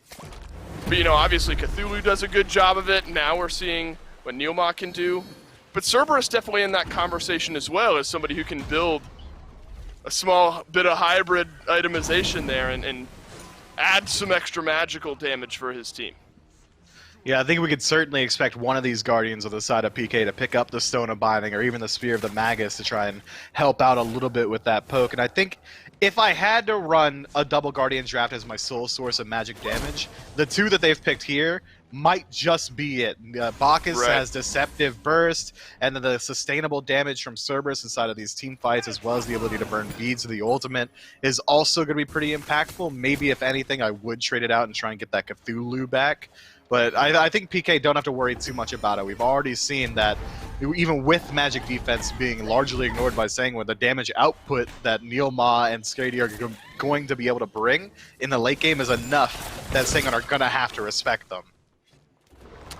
You bring up burning beads. PK's got 4 of them to burn through. It's only wrong you without the beads. So, you know, these early game ganks, they've been looked at, but yet again, 10 minutes in, we only got 1 kill on the board, and that was the 2 versus 2 kill over in that duo lane for Sanguine. So, yeah, admittedly, this is kind of a tough chess match, I think, for PK, if we're talking about them sort of the ones we expected to be driving some of the pressure early on here, where everyone has a little bit of extra survivability, whether it's baked into their kit for Shinto or 4 beads, plus some ultimates that'll get you out of fights alive if you're Sanguine. I mean, it's very tough. And then you look at the counter side where PK, they've got 3 blinks. I mean, it's 2 different mentalities kind of, Mifflin, as far as active choice goes. Or PK want to be going in early and often, and Sanguine are going to be trying to disengage some of those blinks. Yeah, it just feels like right now we're waiting. Both teams are biding their time until they feel confident enough to move in towards this neutral objective, this Gold Fury. Something along those lines. We're all waiting for the jaws to close on the trap that both of these teams are springing for each other. And it seems like with this grouping that neither one is going to feel very confident moving in initially. It's all these small little wars of attrition, be it through the solo lane or through the rest of the map, where we can get a little bit of poke here, which is going to open up a couple of steps for us. Maybe we might be able to strip away a jungle buff, or maybe we can get the defensive positioning around this Gold Fury. But keep your eyes on PK. As long as we get to those second relic slot, as soon as they tick over to level 12 and then get the defensive relic to match up with the blinks that they already have, I think that's when PK is going to try and spring their trap, try and bring the fight to Sanguine, open them up towards these early objectives. Whereas Sanguine, I don't think they have to do much. They can go ahead and play this counterpunch style. That's what their draft leans towards. But they might have a chance to counterpunch here. PK on the Pyromancer. They will not finish it. Wrong you instead blinks on through. Cubo Fred does some decent damage, but Paul locked in by Yarkor. Second kill of the game over to Sanguine, and they'll take the Pyromancer to go, please. PK thought they could get away with one there, but they did not. Yeah, PK, that's exactly what we're worried about. There's the counter punch from Sanguine. They wait for PK to take one step out of line. They group up on the Pyro, drop it low. Immediately PK realize, okay, we can't simultaneously confirm Pyro and save our lives. Let's go ahead and back up here. Sanguine realized that, all right, easy chase. We'll pick up Paul and then back up to the Pyromancer on the way out. And now PK, it's the exact same as game 1. This death of 1,000 cuts coming through, and Sanguine established themselves a pretty hefty lead. Right, it's what? It's a 2K gold lead already with 2 kills on the board and a Pyromancer? I mean, it's just a slow burn. You gotta give all the credit to Sanguine, but if we're kind of elongating the story here, remember this is the exact same situation PK were in game 1, and they have a very similar draft. They do not have the same long-range snipe damage / engage that the Tsukuyomi provided, so I think there maybe is some fall-off there as far as the Robin goes. Agro, I think, pointed that out well. Cubo Fred, I mean, fall-off in the sense of sort of long-ranged immediate engage. Fred, if he finds his way into the back line regardless, will be able to do big damage numbers. But definitely something you have to watch out for. There's some counterplay for you. Neo unable to finish off his burp as Wrong You dashes in and finds the stun there. Cubo Fred is happy, though. I think if we're continuing that jungle conversation just to try to keep pace with Panatom here, hasn't found an opening he's happy with just yet. Yeah, Cubo needs to do more than keep pace. He's playing one of the build. heaviest, most aggressive early game junglers in the game. Picks up the Brawler Speed Stick immediately into Don Chile as well. That's a ton of power, and we just haven't got to see him flex it just yet. Whereas Panatom, I don't care that the Sanguine's jungler is 0-0-0. That's fine. He's going to be a Hebo in the late game. His mid laner is already ahead anyway. Shinto, about a level and a half up on Paul, means that What do we care? Panatom can AFK as far as I'm concerned, as long as he maintains farm with Cubo Fred. All of the onus is on PK's jungler to set the pace, and so far, he hasn't. All right, so hear me out. You ready for this? Very early stages. We're molding clay with this idea. If there's going to be a god, all right? I mean, I am totally off the rails here. I don't know where this one's going. There's a god where you can choose somebody from the enemy team no matter where on the map they are. And you can choose somebody from your team, and they have to 1v1 to force fights early on in the game. How do we feel about that? Sick. Like it? Love it? Hate it? Where are we putting that on the metric? I love it. This is a first for me, Dave, where I've never really done like a God design. It's a God design, baby. Let's go. Yeah, but this is, that's pretty cool. I love 1v1s. Well, I'm not sure how that particularly pertains, as it looks like it's going to be a 3v3 actually around this red buff. But PK, pick it up, walk away. Sanguine, think better of it, and instead back up for the oracles. That's why it pertains. That's what I'm talking about. I'm not just you gotta force a fight. I see what you're saying. Yes, that's what I'm saysaying. I'm saying, all right, Cubo Fred, he wants to fight. I get to pick somebody no matter where they are, and we're fighting right now. Maybe in That's the gulag. what Myth's like, what the hell is this kid talking about? I have no idea what this has to do with what's going on right now. I brought it home there. I'm glad we connected the dots there. At least somewhat towards the end, but still off the rails, maybe a little bit mentally. Arcor is going to take this time, though, to proxy out a wave between the Tier 1 and Tier 2 tower. Usually indicates some sort of rotation happening, and that's exactly what we see here. He'll make his way in behind Paul in the mid lane. Wrong you there as well. There's the up-down. Paul, stunned, dashes away, keeps himself in the fight. And unfortunately, no ultimate to lock him in, so Sanguine will be without a kill, but they were searching for one. And how about this? Netrioid just starts up the Gold Fury, and a free objective over to Sanguine, and the lead gets a little bit bigger.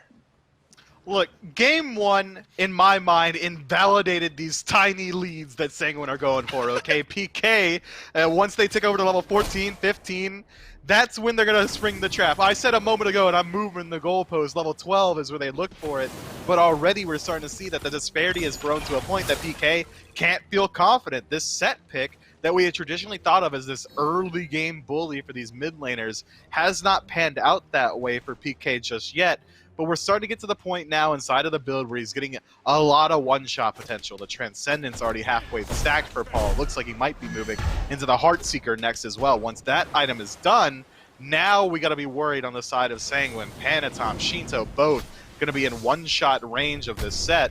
And PK, we saw it in game one. They're willing to fight into a 4, 5, 6,000 gold deficit. So these 3,000 that we're seeing right now, 17 minutes of the game, peanuts as far as I'm concerned. Panatom with a chance to flex his early muscles here. Look at that, Scary D put right back down. His ultimate canceled, but Panatom and Yarkor both spend theirs. And Scary D will now stay alive. You're right, I mean, it's only 3,000 gold before PK really start to fight here, so plenty of wind-up time to be had. Pyromancer looked at by Sanguine. Here comes Cubo Fred into the back line. Panatom, goodbye, says Scary D. But there's a long-range route onto Paul who can't stay alive. There's a knock-up. There's 2 kills for Sanguine. PK searched for this one, and they're thinking twice about that decision on the back foot. Yeah, we saw Cubo hit the Jets and the rest of his team getting punished for it. Now Neoma left high and dry, gonna lose his life to Shinto. Sanguine in a very good position. FG? 17 minutes in. I think we might be looking at it, Dave. F Fire Giant, yeah. There are a couple members of PK close by. The only 2 that are surviving, Cubo Fred, Zapman. Zapman has his ultimate. A chance to make a difference here. It's half HP on the fire. Cubo Fred lurks around the back. Zapman on the other side of the pit from his jungler. Wrong you finds the stun, but Shinto and Netrioid still doing the damage. Cubo Fred in range, but Shinto kills him before he's able to do anything. Zapman has to ult away, and the Crystal will confirm his safety. I thought the Harpies were about to proc on him there. Maybe he would have died on the back end of things. Plenty of lifesteal, though. Never really an all that much threat, but a big play there from Sanguine. Love the immediate call on the back end of a fight to go for the Fire Giant. All props go to Shinto as well to turn around that engagement that PK looked for initially with Cuvo diving deep into the backline. Was able to shut down Panatom, but when Grasp of Death slams in the 4 members of PK, all of a sudden, all that engage potential is lost. You're rooted, you're crippled, you're stuck there, while the rest of Sanguine is getting free shots into you, and we saw how that panned out. Now the slash line 6-1, Fire Giant on the belts of Sanguine. So many towers still available, 5 of them still standing on the side of PK. This XP and gold being as large as it is right now at 6,000 is very easily going to blow up to 7, 8, 9, 10, even 12,000 if they're able to strip away all these towers. And the gold fury on the tail end, PK, they've got to stop this in its tracks if they want to make sure that this bleed doesn't get too intense. Right, the gold could get out of control over the next couple of minutes. Levels-wise, PK right in there. Maybe not super worried about that, though Paul has fallen slightly behind in the mid lane. 2 levels down to Shinto, 2 levels down for Hugo Fred underneath Panatom as well. Definitely the worrying trend now. Sanguine gonna work down the tier 1 and tier 2 tower over here in the duo lane. Look at the answer from the Knights though. 3 members of PK pushing down the right-hand side of the map. Rongyu is gonna work in here. I'm not sure they're gonna complete this tier 2 tower. They realize, PK do, that they have to get back in here maybe in time to fight. Neil is on in, but nobody else is with him. Into the back goes Yarkor. Big Sentinel of Zeus rings down, forces Neil and Zapman back to the fountain. The left side Phoenix falls, and with that, Sanguine will fall back.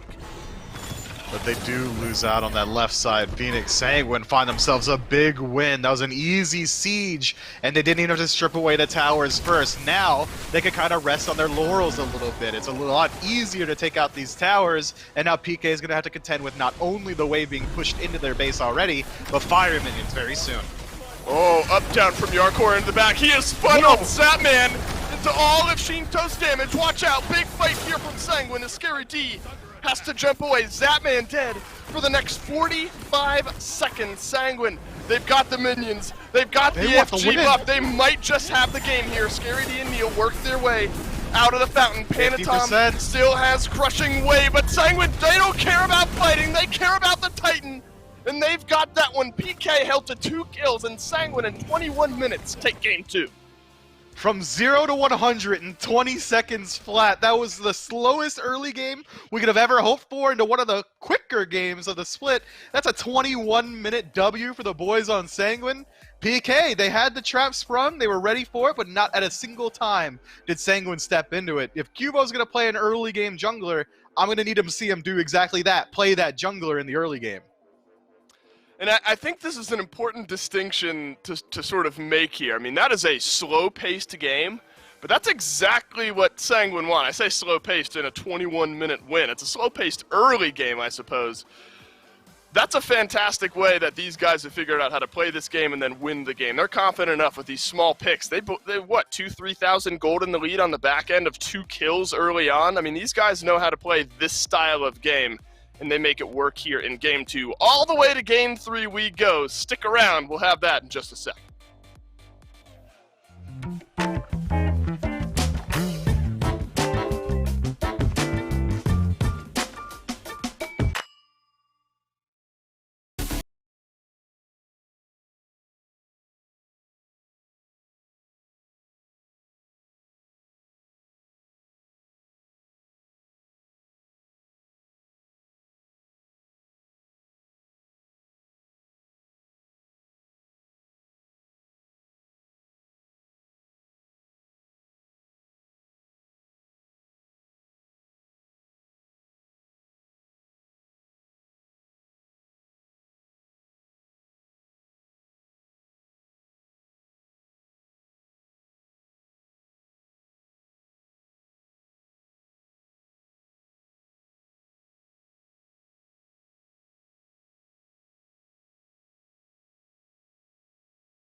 yet to see the meaning of cruel. Let the heavens rage!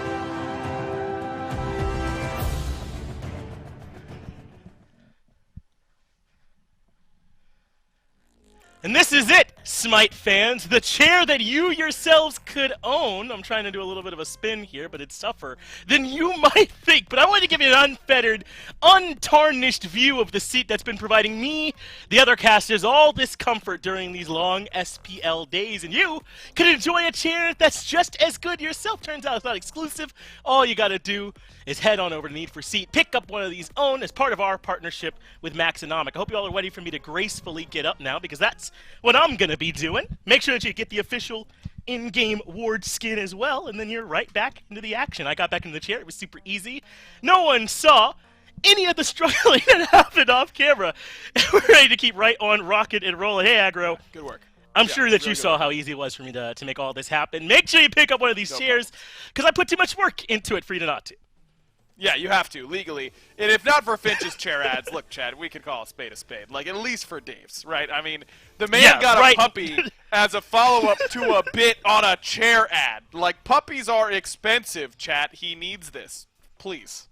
Yeah, and Dave is up and sleeping. My man is falling apart at the seams. Back him up on this one if you can. Now, to talk a little bit about the set that we just got through watching. This one was over in a hurry, but it didn't start in a hurry. Sanguine got a couple of early kills, yes, but this game was largely very, very close, right up until a fight near the FG, and Sanguine were like, all right, we'll just take it, and suddenly they ran away with the game.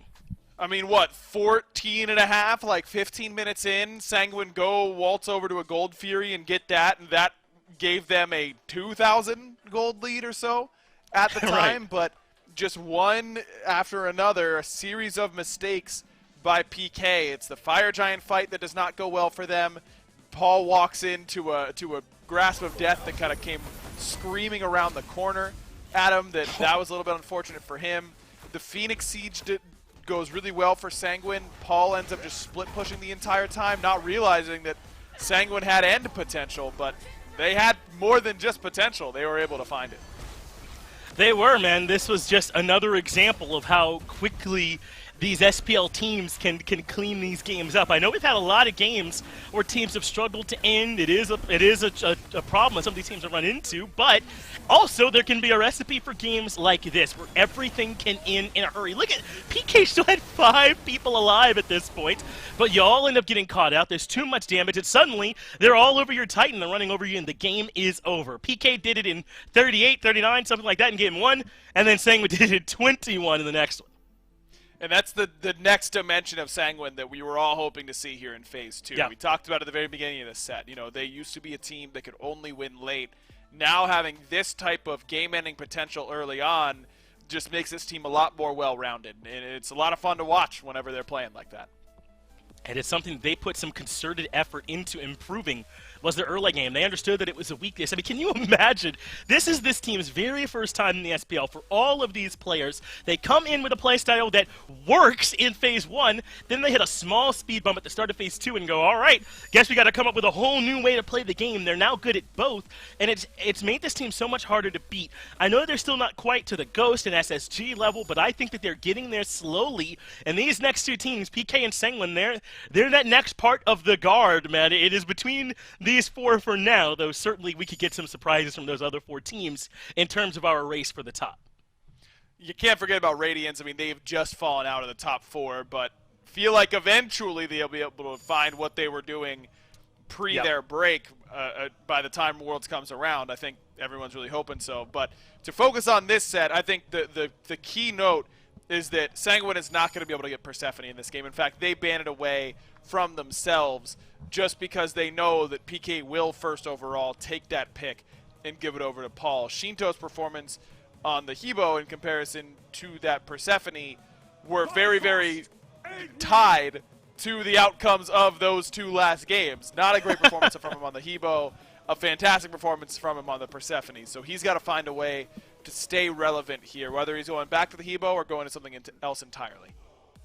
And I wonder if maybe we're back to the on her for Netroid over in the long lane, right? I doubt we'll see it right away, but he's looked comfortable on it in every game, helped get that first blood with some well-placed spears set up by the Horus, obviously, but then finding that last shot on the Zapman, kind of a tough one that he made sure he secured.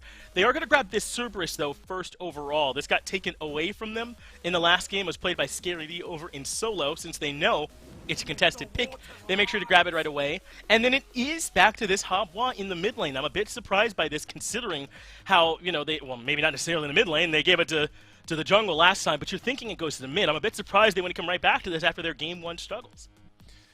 It wasn't the best performance there for Shinto, but you weigh his good Hebo performances versus his bad ones, and then you add in the great and the game-winning performances on top of that. I mean, you're going to end up weighing on the side of caution here and just going with the end that has more results, and that's good or great games for Shinto as opposed to bad ones. I don't have a problem with them going to it. I have much more of a problem, Sanguine, going for the Cerberus, a pick that is now 0-2 in this set, despite being top 2'd by both teams that picked him. I think that Cthulhu pick for Yarkor has been so transformative for Sanguine in these games. Agreed. I would have preferred to see them go for it. Yeah, I'm so surprised that is how we have seen him kind of relegated down, right, as not getting his picks so early as they used to, when they could prioritize something like the Cthulhu or even the Amma for him, but instead they're willing to kind of pass on both of those selections and let Yarkor drop down to something else and see how well he can work on it. He played the King Arthur earlier. I think he looked good on that, but we'll see if maybe he can still find that same performance we know he can on some of those other picks. So it is back to the on her again. I think surprising no one. Paul back on the set again. I think surprising no one. So if we're going to see some big changes now, it's likely going to be over in that support role. Is Neil going to run back this Bacchus yet again? Game 1, I think it looked okay-ish, but I don't know about Game 2. Would you want to see it back over there for PK? I think you could. I mean, Neil has a lot of picks in the pocket for sure, but they seem to really like this Bacchus. I understand the need for a little bit more magic damage coming out of their draft whenever you're running something like set mid, so that makes sense. By the way, I've got to say, it is so crazy that this Amma nerf that she just received, which is live currently, where she just loses cooldown on the ultimate, it's a little bit of a longer cooldown in the early game, has made it so that Nika and Yarkor have not picked it in the top 3. Nika and Yarkor, the two Amma dominators. It goes to show, man, that these pros take everything into account. Between you and me, Finch, and please do not tell every other SPL player this, she's still really good.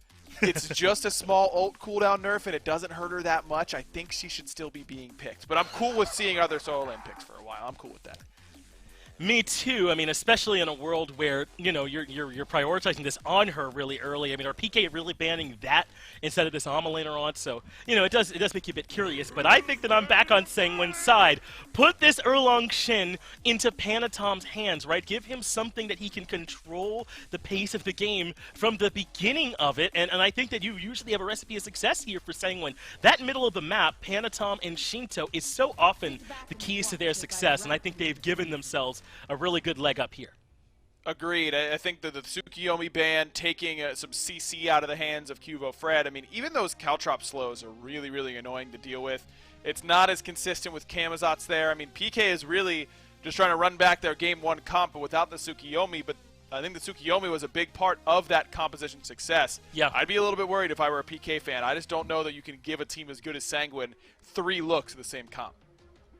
Right, they should be able to adjust to this now. I think that the Camazots can fill some of those gaps. Tsukiyomi's really good at getting to the backline and finishing off those low members. Camazots can do that, but not quite the same way, right? Not shooting the beams over the walls like we saw from Cuvo Fred to seal Game 1. But that's the past. The future is now. Game number 3, let's begin. PK and Sanguine, they've gone the distance in What is now a 3-game set. Somehow is the longest 21-minute game I've maybe ever casted there in Game 2. The ability, though, Mifflin, we fueled up the jets. We put in whatever the highest octane meter is. You pull up to the gas pump. You're pressing the $1 more option. We put that in the tanks. We're going to be ripping through this game here. I can only imagine. Maybe not. PK, though, they opt for a similar draft, but again, they're going to pivot Fred onto something else. This time, it's not the Tsukiyomi, it's not the Robin, but it's the Camazotz. And this time he's matched up against Panatom on the Erling Shen, both of them playing some more early game aggression-centric junglers, but if last game is any indication, I'm not sure you should get your hopes up just yet, Dave. I think we get to see them both kind of slow it down a little bit, as both teams should scale relatively well into the late game. Sanguine's late game win condition being Shinto on this Hebo, a little bit of a rhyme for you. And PK have Paul on this set, who's going to scale really well, as Scary D becoming even more of a tanky front line on this Cthulhu. Absolutely. And let me clarify. I'm just sort of memeing around right now. I mean, obviously, sort of this 0 to 100 all at once style has its day, and it's working right now. At least in Game 2 for Sanguine, worked for the Knights a little bit in Game number 1. But there are other concerns, I think, and I'm echoing a bit of what the desk said. All you've done is pivot around Fred. Scary D is swapped from Cerberus back to Cthulhu that he had on in Game 1, but everyone else is kind of chilling at the same spot. Scary D actually very close to death over there in the solo lane. That's risky. I asked you in our first set of the day on the desk what makes you want to run back the exact same comp. PK are doing it 3 times in a row. Hey, at least PK got a win on their comp, right? Unlike some other teams that are getting those salty run backs. Yeah, I gotta get the shot in there while I still can. But I think that they're doing the right thing, PK that is. They're making small adjustments to try and make up for the weaknesses that we saw in the last couple of games. Cubo struggled mightily on that Robin to get involved, but he should have a much better time on this Camazotz. If he's worried about the turnaround potential of Sanguine, Camazotz has Bat Out of Hell to immediately remove you from the playfield, or even some sustain within the kit through Vampiric Bats and the Leap. So I think that we could see him try and get a little bit more aggressive in the early game, a little bit more haphazard with his life. Tom, this is how Game 1 started. Only has the pin here to sort of close that gap. Won't have the same leap that the Cirquette did, so Scary D will live indeed to fight another day. And, you know, you can't bail out Sanguine entirely either. I mean, they've opted for the Hebo now a few games in a row. They had the Cerberus in Game 1. On Her has been Netroid's pick now 3 games in a row. So, you know, these are really maybe 2 teams, Miff, that are sort of experimenting with this specific style, feeling like with some tweaks, both respective comps can work here in Game number 3. First Blood, remember it happened over in the duo lane, and it was a small bit of action that we saw there. Neil on this Bacchus looked to slow that down and maybe even turn it around. Rongyu on the Cerberus, maybe not the same immediate engage that Horus does.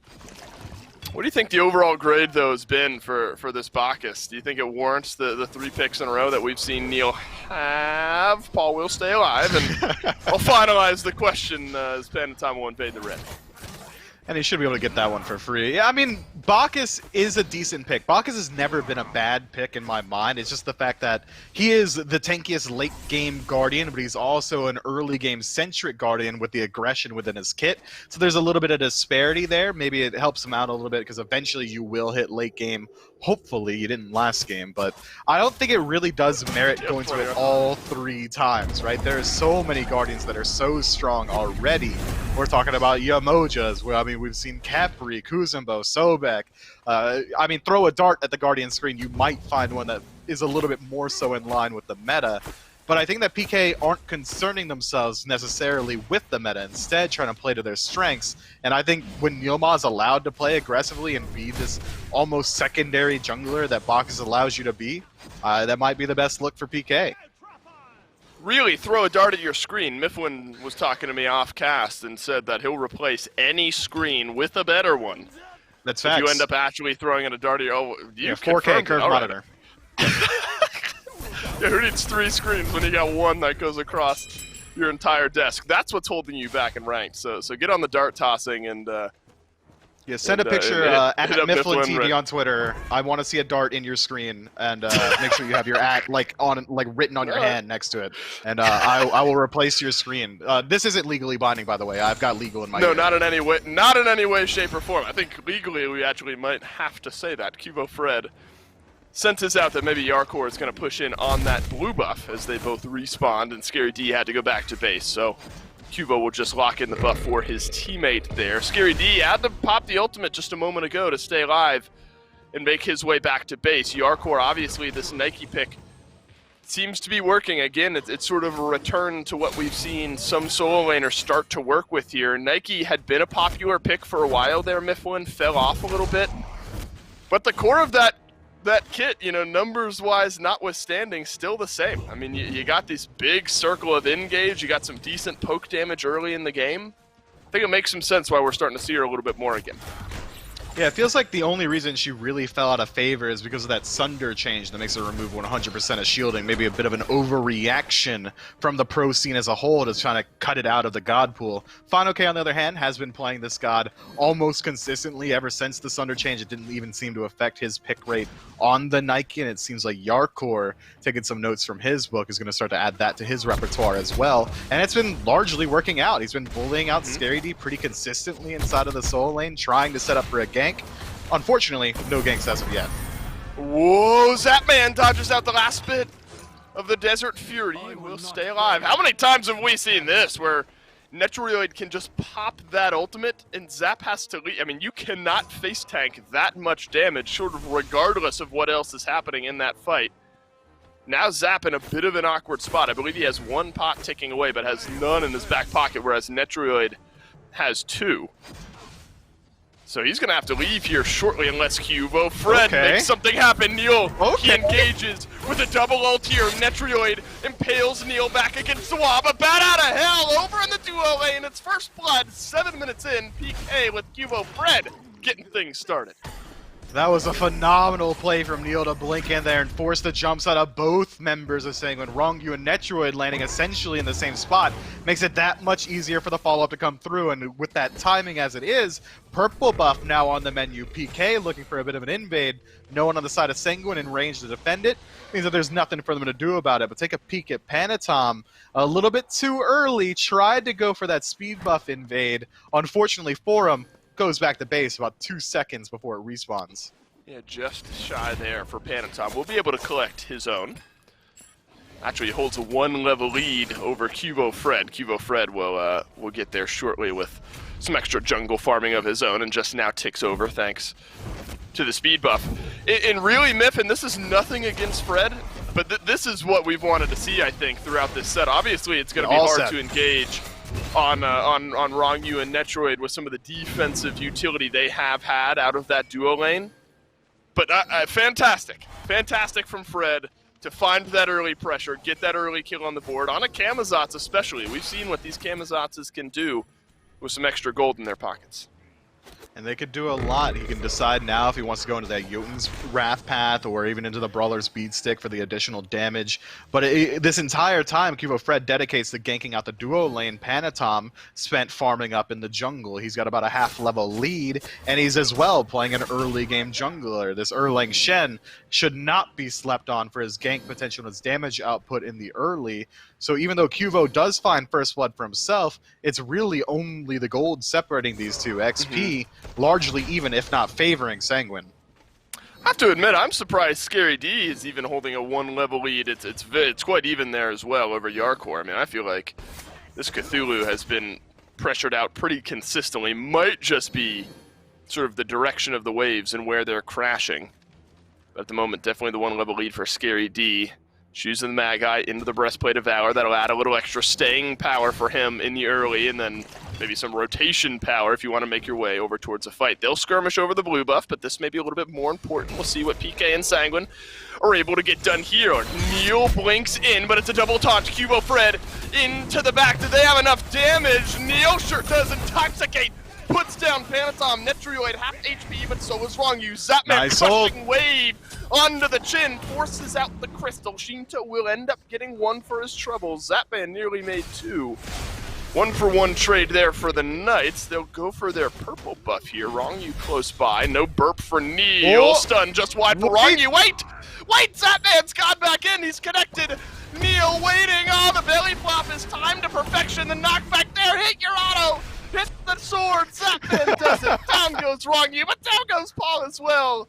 10 minutes in, we got 5 kills. Wow, you know, I postured a question to chat earlier, over and under on 5 kills in 10 minutes. We come right at it. That's pretty good for the pace of this set so far.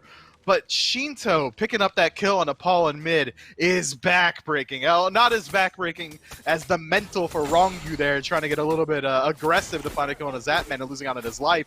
But look at the disparity that has established itself between these mid laners now. Shinto on this Hebo, who is already going to outscale a set come late game, has a 2-level lead. Gets the Aegis online very early, electing not to go for the aggressive Blink Relic. And meanwhile, on the other end for PK, this set, who you're picking for early game aggression. This god is very good in mid for his ability to solo out his enemy lane opponent or even rotate throughout the jungle, and we haven't quite seen it from Paul in this set. But being behind as much as he is so debilitating. You need that second relic available to him if he wants to get involved in these dive-centric fights. And right now, all Paul can do is play catch-up. Neo has finally been the driving force on this Bacchus that PK have wanted him to be. That's the leap away from Netrioid, but Neil won't answer in kind. What was the vibe on that over-under? Was most the chat with the 5 kills in 10 minutes, or were they a little bit behind? They were saying on the under. Yeah, under is what they said. Way under. Gold Fury gives a chance here for Sanguine to work their way back in, but instead it's PK that will finish it off. Zapman not pulled back in, but stays where he is, and Netrioid will get the kill there. So it's the Fury over to PK, but Zapman takes a tumble around the backside. Now Neil blinked on, taunted back in, will cancel out the stun, and Panatom picks up another. And now they can get that tier 1 tower absolutely for free, as well as a purple buff invade. As long as Sanguine plays safe elsewhere on the map, I'd be willing to say that they come out ahead in that engagement. Picking up this tier 1 should be enough, but PK, not resting on their heels, pick up the Pyromancer for themselves. Yarkor, unfortunately, a little bit late with the lead. They love that play. It's what we've seen not only in this game, not only in this set, but in this phase from PK. I mean, I hesitate to say it's only PK that does that, because it seems like many teams do, but PK may be a little bit quicker than most to just say, all right, Fury can go over to you and we'll get the Pyro. But this time PK get both. So that's got to feel good for this squad. It seems like kind of a double-pronged battle right now, where PK have just been better around the objectives, blue buff included now, as Yarkor will get his stolen away. But the fights, maybe not unlike this one, have felt in favor of Sanguine. Scary D has to use his ultimate. There is no help arriving. This is just Yarkor and Panatom trying to run down a Cthulhu, but they'll think better of it and back away. Not much they can do about this situation. I mean, they're not diving this tower. There's no way. Even with the ultimate being down, Scary D is way too healthy. And already we're seeing Neilma hovering around that right side of the jungle, having a little bit of a ward fight with Wrong-You. Neilma coming out ahead there. Appreciate that century. That's 50 gold in PK's pocket. We're fighting over everything all of a sudden. I love it, man. The ward's getting crawled over. We're poking down Scary D and Solo. I told you we fueled up going into this game. Sanguine and PK. I mean, it's still 7 kills, but it is a much faster paced, regardless of kills, game than what we saw in the first couple. Not good or bad, just different, definitely, between these two teams. Now it's a grouping around the mid-tier 1 tower for Sanguine. 2 members of PK in range. It's Neil and Paul. But no defense to be had. It's a good grouping from Sanguine and a good little spike of gold for him. And a little bit of a display of the weakness of set out of mid. You see, if that were a standard mage, just throw out an ability from a range, make sure that wave never even makes its way into the tower. Set, on the other hand, has to move a little bit out of position, kind of along the lines of what a Ra would bring, but a much shorter range. would have lost his life had he decided to try and clear that wave. So instead, Sanguine pick up a tier 1 tower and mid for absolutely free. The map presence that brings for the rest of their team is huge. Subsequent Gold Fury, Pyromancer, even Fire Giant fights are going to be played on this knife's edge for PK, or if they start to fall behind, if they have to commit themselves to a retreat, it's going to be much further away to the nearest bastion of safety. Instead of going to the tier 1, they got to go to tier 2. Scary D will use his route again onto Yarkor. Blue buff invade being looked at, but this time it's not only just Yarkor and Panatom. Shinto is there as well on this Hebo, as the Doomorb and the Soul Gem completed, so he'll absolutely be swinging if Scary D sticks around a little bit too long, which he will not this time. Nothing really to fight over for these two teams right now. We go back to farming, waiting up for the setup here in just a little bit, but Mifflin really in most metrics we're even here. XP's at 300 to 500 gold, right around that 1,000 mark for PK, despite a 1 kill advantage for Sanguine. We'll return to a state of farming until the objectives respawn. Look, PK's got gold in their favor ever so slightly, as you already pointed out, but I think that Sanguine should still be favored in these team fights because of Shinto being so absolutely large at this point. Level 16, the highest level on the map, also playing Hebo, one of the hardest scaling gods in the game. I mean, Water Spout Crushing Wave is a death sentence for whoever is unfortunate enough to meet up with Shinto, so I think that they should definitely be playing around him, Sanguine that is, and PK as well. If they can find a pick onto him, all of a sudden, all of Sanguine's XP lead is lost out, and all of a sudden PK should just be 100% favored in a team fight. It's 4v3 immediately here for Sanguine, and then 2v1 then for PK on the other side of the map. Yarkor tanky enough, but there's a good metric of how much damage Scary D can do. Just a couple rotations of the abilities will chip Yarkor down to about half HP. Cubo Fred will do the same to Shinto, but there's a little healing on the Soul Gem to kind of top his health bar right back up. It's the Fury now in 5 seconds. Both teams obviously going to play a little bit more cautious when that big objective is soon to respawn. PK started and finished off the first one. Paul now has to leave as Panatom with the Kin Size and Berserker Shield starting to absolutely swing as well. Set will have to back away, and maybe that gives Sanguine a little extra confidence on the Fury. It absolutely should, and it's burning down quickly, 50% already, but Panatom forced to retreat. Sanguine doing the exact same, and PK pull it for themselves. Whoa, Neil goes in, but he's impaled right back. Thanks to Netrioid, Scary D and Neil first through the door. Shinto, Crushing Wave, puts down the Bacchus. Now Zapman will have to crystal out of the fight as well. The front line has been left alone. Cubo Fred and no bat out of hell, no chance. Scary D is just gonna get run down. Big fight now for Sanguine. 2 for none as we stand, and Miff, it's gonna get worse. It sure is. Heimdall can't move back up. Paul still has his ultimate, but can't feel confident moving in at level 16 up against the level 18 Shinto on the side of Sanguine. Despite low health bars, PK let that one go. And you know what? I want to say it, all right? 17 minutes of the game, I'm going to go ahead and say it. I don't think that Set is a pick that you need to take every single time. I don't care if you're the best Set in the world. It should be reserved for this counter pick matchup, because this is the third game in the set now where Set, wow, this is hard to talk about with all these set. Third game here where Set hasn't been able to really hit fruition. He hasn't found the pressure out of mid. He hasn't been utilizing this assassin movement speed to rotate throughout the side lanes. He hasn't pulled a lead, and it's almost every single game it feels like Shinto has not only been doing more in the early but also in the late.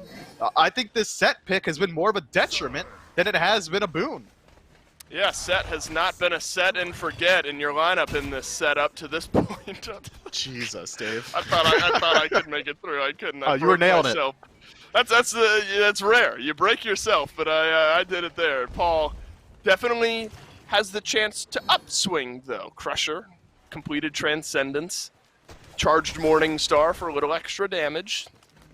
But what we've seen from Shinto has just been better. And I don't think there's any other way to put that. Top net worth in the game, 4-0-2, affecting all but 1 kill. The Sibo has met its mark, and now it'll have a chance to do so again. Scary D gets taunted in by Panatom. It's still tanky enough on the Cthulhu to stay alive. It's Sanguine back onto the Pyromancer, and they are doing it quickly. PK will not have a chance here. The zone is complete, and the Pyro is as well.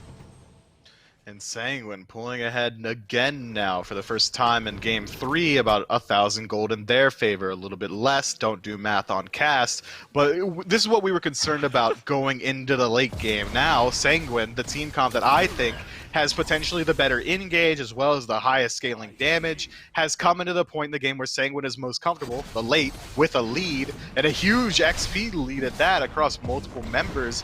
It just feels like now that PK kind of missed their opportunity. They've got an early game mid laner, they've got an early game jungler, they've got aggression out of the duo lane, and they weren't able to establish a lead in any of the side lanes. Scary D as well, and this Cthulhu being their best scaling late game god, got a little bit bullied inside of his lane. He was able to take away that tier 1 tower, but it was early rotations from Yarkor that set up for fights around the Gold Fury or in mid or taking down that tier 1 tower. So I'd say that Scary D also got a little bit out-rotated and outpaced in this matchup so far, but we're getting ahead of ourselves. 20 minutes in, it's essentially dead even, but I gotta favor Sanguine. Their engage is so much more simple, and the damage output is so high, and Paul gets to taste it right there. That's just Water Spout that takes 30%. Sure does. Now Scary D is going to try to walk away from 3 players of Sanguine here, and will be able to do so. The pace of the first 10 minutes is matched here with the second 10 minutes. 10 kills, or 5 kills at 10, 10 kills at 20. So the game is not picked up or slowed down, but Sanguine has... Yeah, you know, you can do math on cast when it's small numbers. Not me. You know, 5 plus 5, easy. 10 plus 10, easy. We stick with those you said numbers. I don't have 20 fingers, Dave. How am I supposed to go? Oh, I did it! It was 20! Nice! 10 plus 10? Yep. All right. Yeah, but Whoa, Miff, you got 10 fingers and 10 toes, so you know you talking about toes do. on cast, Dave. You can't be doing that, bro. Okay, come Good on. Lord. Come up, Yep, Dave. Yep. All right, let's try to microscope. God. You just tilt me. God, I'm tilted, dude. I'm tilted! Mifflin, Scary D's tilted as well. Yarkor is trying to dive on him again. And Shinto is here this time around. Sanguine positioning themselves around the fire giant. This would be a gutsy call, right? Maybe not, because Zapman's not here. And Zapman won't be here. Zapman is just pushing down, over in the duo lane. Scary D has taken half of his HP. Neoma has as well. Thorns will not save your life this time. Neither will Intoxicate. Panatom picks up the first, and now it's a bat out of hell to escape what is probably his personal hell over by that FG pit. Paul lurking around the corner. I'm not sure how much PK can say about this. Yeah, I mean, Zapman would have been better served just hanging out and trying to take down a tier 1. It feels like Sanguine burning it quickly and without any opposition. No steal potential because Crushing Wave's still available. Paul, kind of hanging around the side, not much for him to do. Sanguine take Neoma's life and the Fire Giant 22 minutes in. And this is where game 1 started to sort of sway. It was for PK, to be fair, but the first clean FG secure, and then specifically in game 2, is when Sanguine just sort of walked down the mid lane, not unlike this. So often it's just the one pick that really turns things around. Sanguine have stuck with their game plan that's worked for them in game 2 and almost worked for them in game 1 and brought us right back to that point here in game number 3. I mean, how does this base defense look for you, Miff? It sort of crumbled for both sides up to this point. PK had almost nothing to say about the 21-minute siege for Sanguine in Game 2. Think it looks any better for him here with Cubo Fred and on the Kamazots instead of the Robin?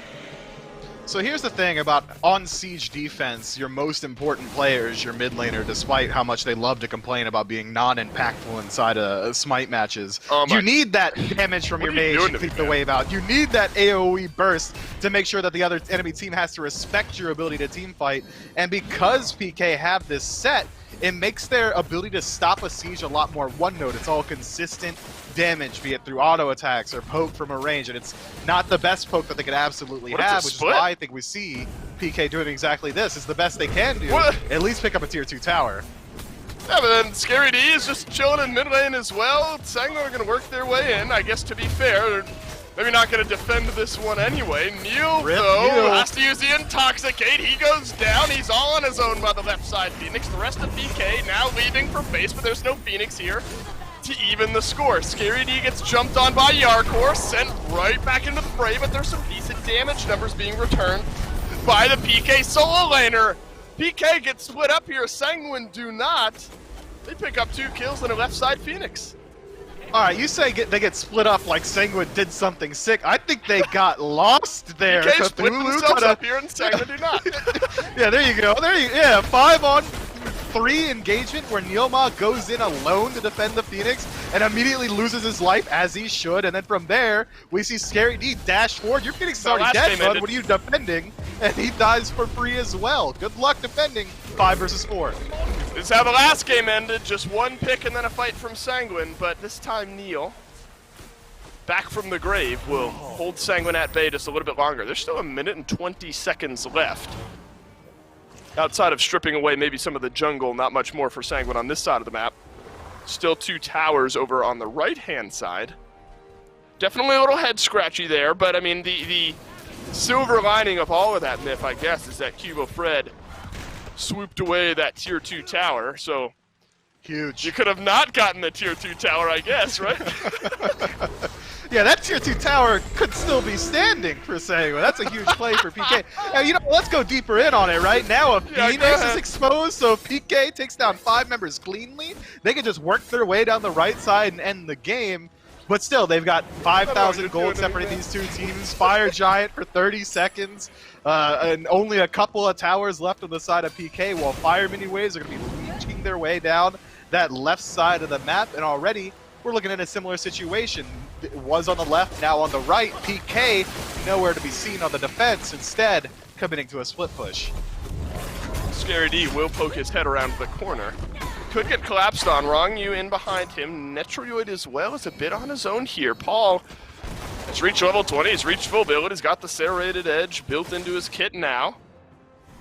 Similar vibe from PK here. They're not going to defend the Phoenixes. Instead, they're actually going to force Sanguine to go back. A couple members returning to base. This is, I think, what PK were looking for. Force Sanguine back, and this time it works out. Yeah, now we've got a lot of Phoenix Collapse. exposed. Only 1 Run! tower left as well, Run! but yep, Netroid on the chase. The Arc Core leaps over the wall. Paul is going to be able to escape this Yeah. time. Around the corner is Cubo Fred. There is a bat out of hell. There we go. That's a thumbs up on the execution from PK. Nearly get the tier 2 tower in mid as well. So now nearly 3 exposed Phoenixes for the Knight squad. And that I think unscratches the heads maybe just a little bit from the No. first attempt. No, it doesn't? All right. No, We're still no. scratching, still itchy. Look, I'm just saying we now have concrete evidence of what PK were looking to do the first time, were unable to do, but then did the second time. Now it's time for FG, fight or defense from the Knights. The fire minions pushed out enough on the left-hand side that PK have time to defend this if need be. Panatom, though, Oh, God. blinks in onto Paul, who has to escape. Half HP on the fire giant. Neil separating out a bit of this fight as well. He intoxicates Shinto, who just sort of beads this one away. Now Bacchus, not much to say about it. No stun connecting onto Panatom. Fire Giant still pulled now at Scary D. Procking it down a little bit with the Thorns. Bat out of hell. Solo engage here from Cubo Fred, and Wrong you will call him on it. Beads. You can't beads out damage, and Shinto teaches Cubo Fred the hard way. Neil has to leap away here. Sanguine can chase, or maybe they go back to the fire. They've got a lot of options here, but Yarkor's only option is death. He wants Neoma's life. He smells blood in the water, even commits the beads, but gives up on the chase to regroup with his team. They're probably calling out, Scary D's here, we need you. And immediately Yarkor values the call, backs up to his squad. Fire Giant goes the way of Sanguine. 2 minutes short of it being enhanced, but still very strong. And PK buy enough time for their left side Phoenix to respawn, but their defense is not any stronger than it was on that last push. Sanguine, specifically Shinto, continues their tear. Panatom as well. Look at the engages we've seen out of him. Free and clear to effectively blink in almost on anyone, whether it's Paul, whether it's Zap. I think Neil has had a very difficult time finding exactly what he's looking for as far as engages go. He's jumped in and then just kind of been turned on by Sanguine. It's been a rough one, to say the least, for PK. It really has, and now they're contending with a concentrated effort to push from Sanguine. They don't even go back to regen all their health bars. Wrong you, completely reliant on the inherent lifesteal that comes with Cerberus and the Fire Giant to sustain up as a 3-2 split establishes itself. And Paul, Voltron's together with Cubo trying to take it there.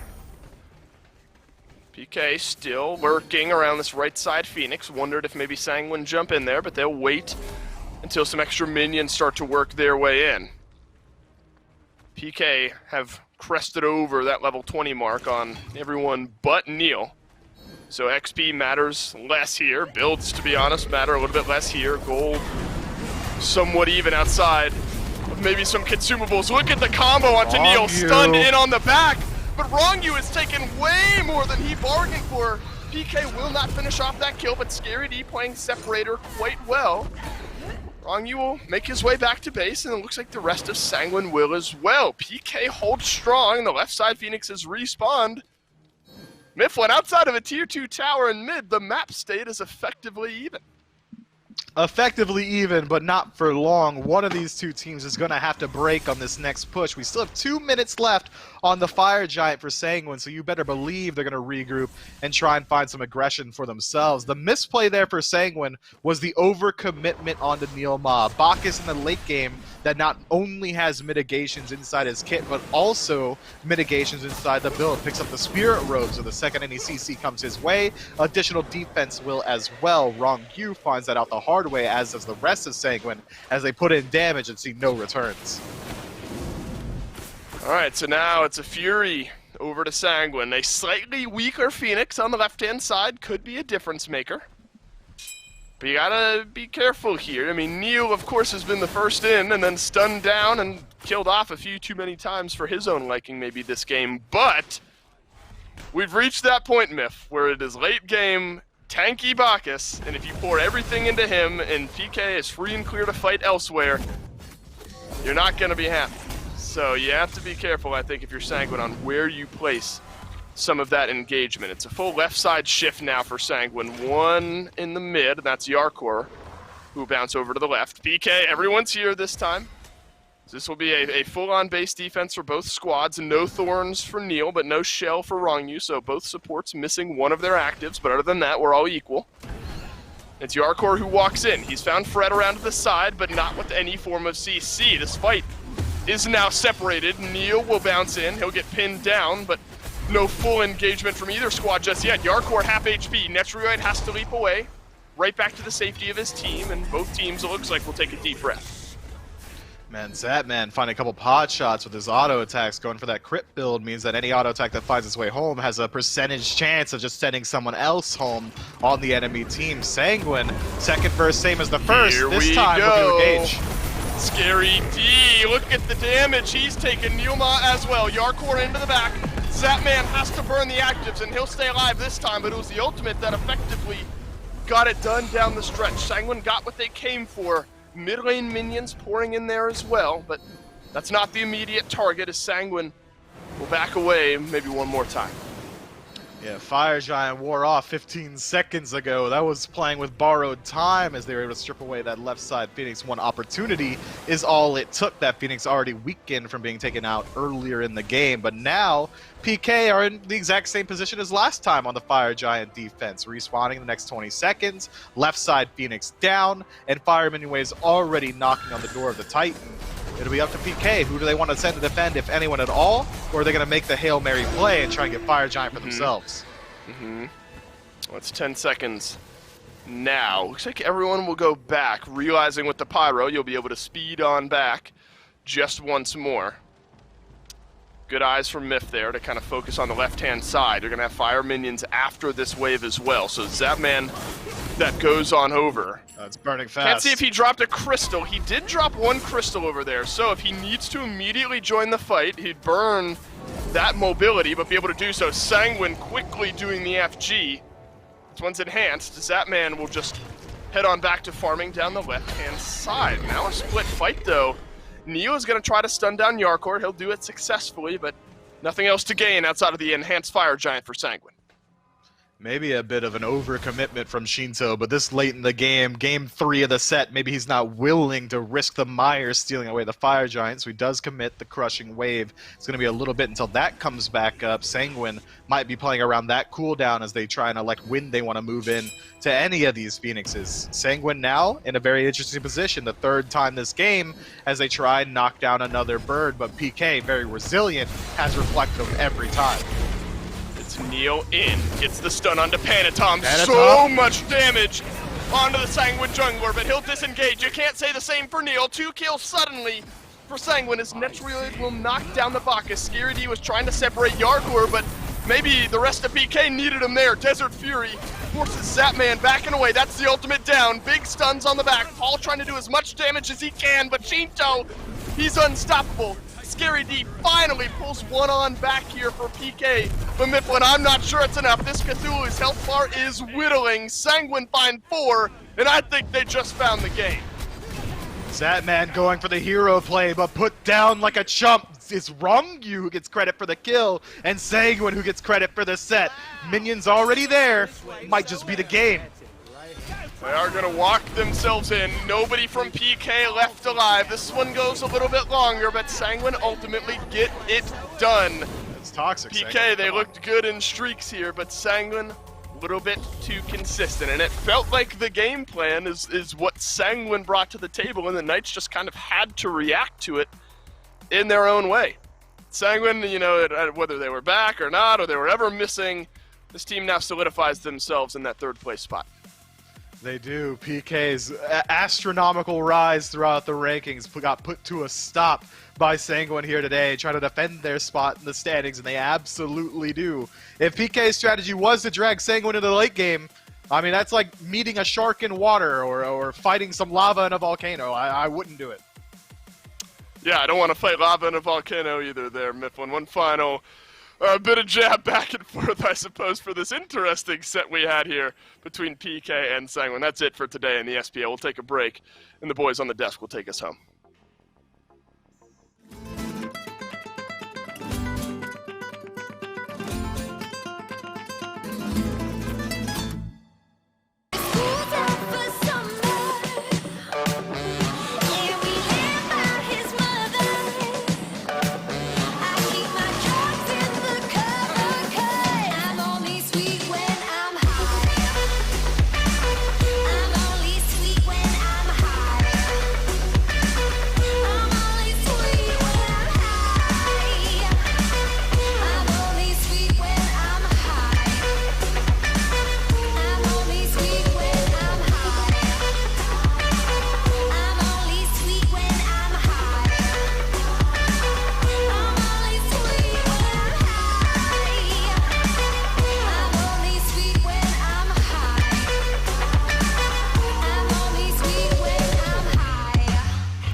Protects my heart.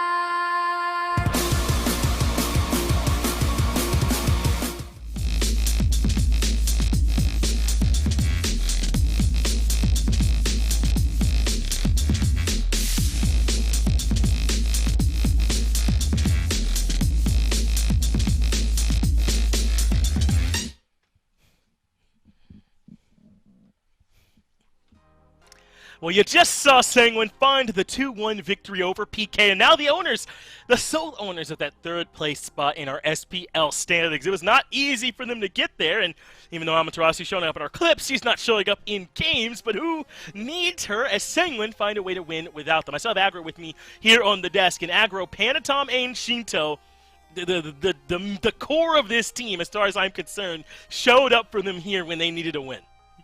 Yeah, it turns out Erlong Shen is still pretty good whenever you put him in the jungle, and he kind of ran things in this one. And Shinto, wouldn't you know it, not going to have back-to-back bad Hebo games, man. I mean, he was unstoppable on this one.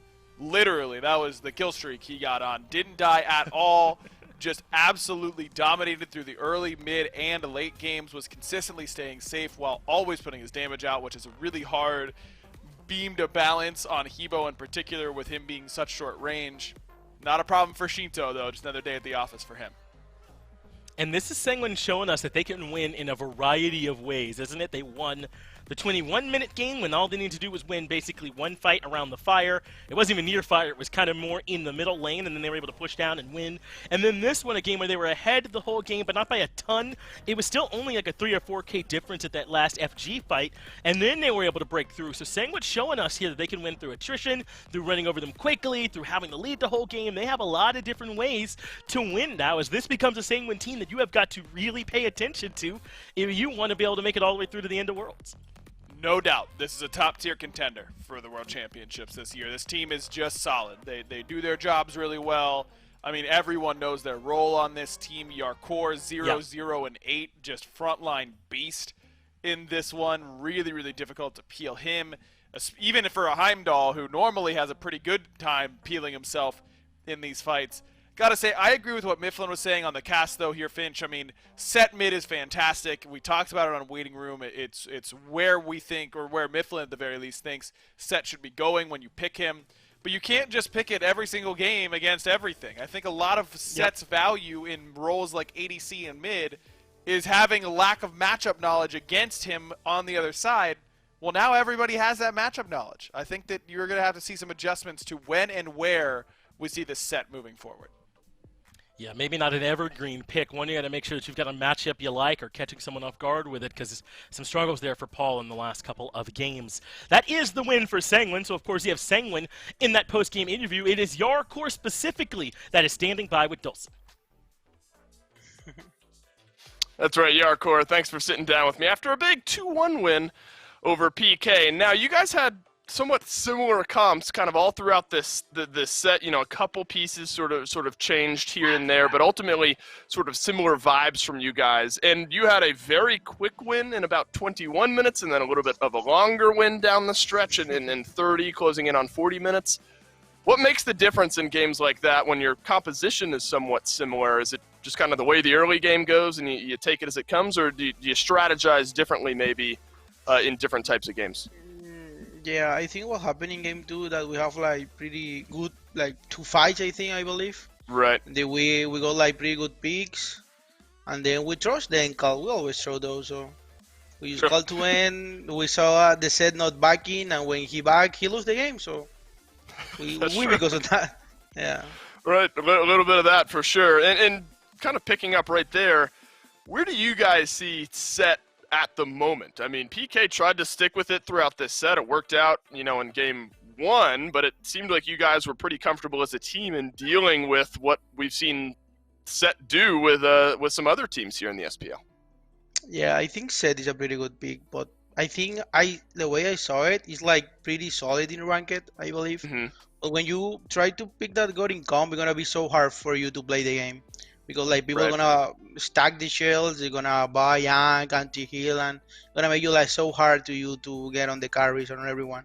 So that's what I feel that happened to the set that game, that he like never find the opportunity to get to our carries and kill them, because he just gonna one shot them if he have the opportunity. So All right, it's a quiet set from Paul. No pun intended, I suppose. And kind of towards your picks, you know, you get Nike. We've seen Nike start to creep back into the solo lane conversation a little bit. How much should we expect to start seeing her? I mean, is she right back in that A-tier conversation? I think she's good when the enemy team for some reason doesn't buy Sunder. So Right. I don't know. Fair enough. They don't want. I mean, even if they buy Sunder, I think it's still good because they're Right. gonna be like maybe just like a less rally for my carries. Maybe they don't get in like Thorns against or Blink against, so they need Sunder for me. So it's still gonna be pretty good, even if they have Sunder. But I mean, if you don't have, if they don't have Sunder, you can do whatever you want. Like I just press 2 and stand in front of him, and he can do nothing about that. So. Easy enough, and it worked out for you guys there down the stretch. Congrats on the 2-1 win over PK. We'll be seeing you guys against Ghost up next, so definitely a fun one for us to all watch there. Congrats again. That's it for this quick interview. We'll send it back to Finch and Agro to end the day. Yeah, thanks. Always great to hear from those guys, but that can't really be their schedule, can it? PK 1 week, Ghost the next, brutal for Sanguine, but so far they have risen to the challenge. Thanks, Dave, for an excellent interview. Agro, we're starting to wind things down here on Friday, but we still have some important sets and stuff coming up. We learned plenty with this one where Ghost were able to get a big win over SSG, looked pretty convincing. I think that tells us that right now you take Ghost in that head-to-head, and then Sanguine creating some space between them and the Knights, kind of putting them a little bit on the outside of that top 4 for the first time as well. We're starting to get a clearer picture, I think, of who the teams are that are coming in hot and prepared right now. Sometimes it's good to just get a little zoom out and remember that this Sanguine team, we weren't even sure if they were good enough to get out of 8th seed at the very beginning of the year. Right. Like, some people were saying no, they weren't sure if they were going to be good enough to compete at this level, and now they are the 3rd team to a dozen wins here in phase number 2. And they could have gotten here faster if not for a rough stretch for them. So always impressed with those guys. Love watching them play. It is. Seeing them overcome that slump was pretty impressive. Now, United and Obey, that's a huge matchup that's coming up tomorrow. We thought United were looking strong when they first made the changes, but they've struggled since, so will Obey be the ones getting over them? That's another one to keep your eye out, and obviously some excellent sets coming up on Sunday there as well. So really, all this means that there's no sets you could afford to skip, especially with some of the results that we saw today. You got to make sure you're here seeing who's winning and why, that you know what to expect as we start to move on towards the tail end of this phase.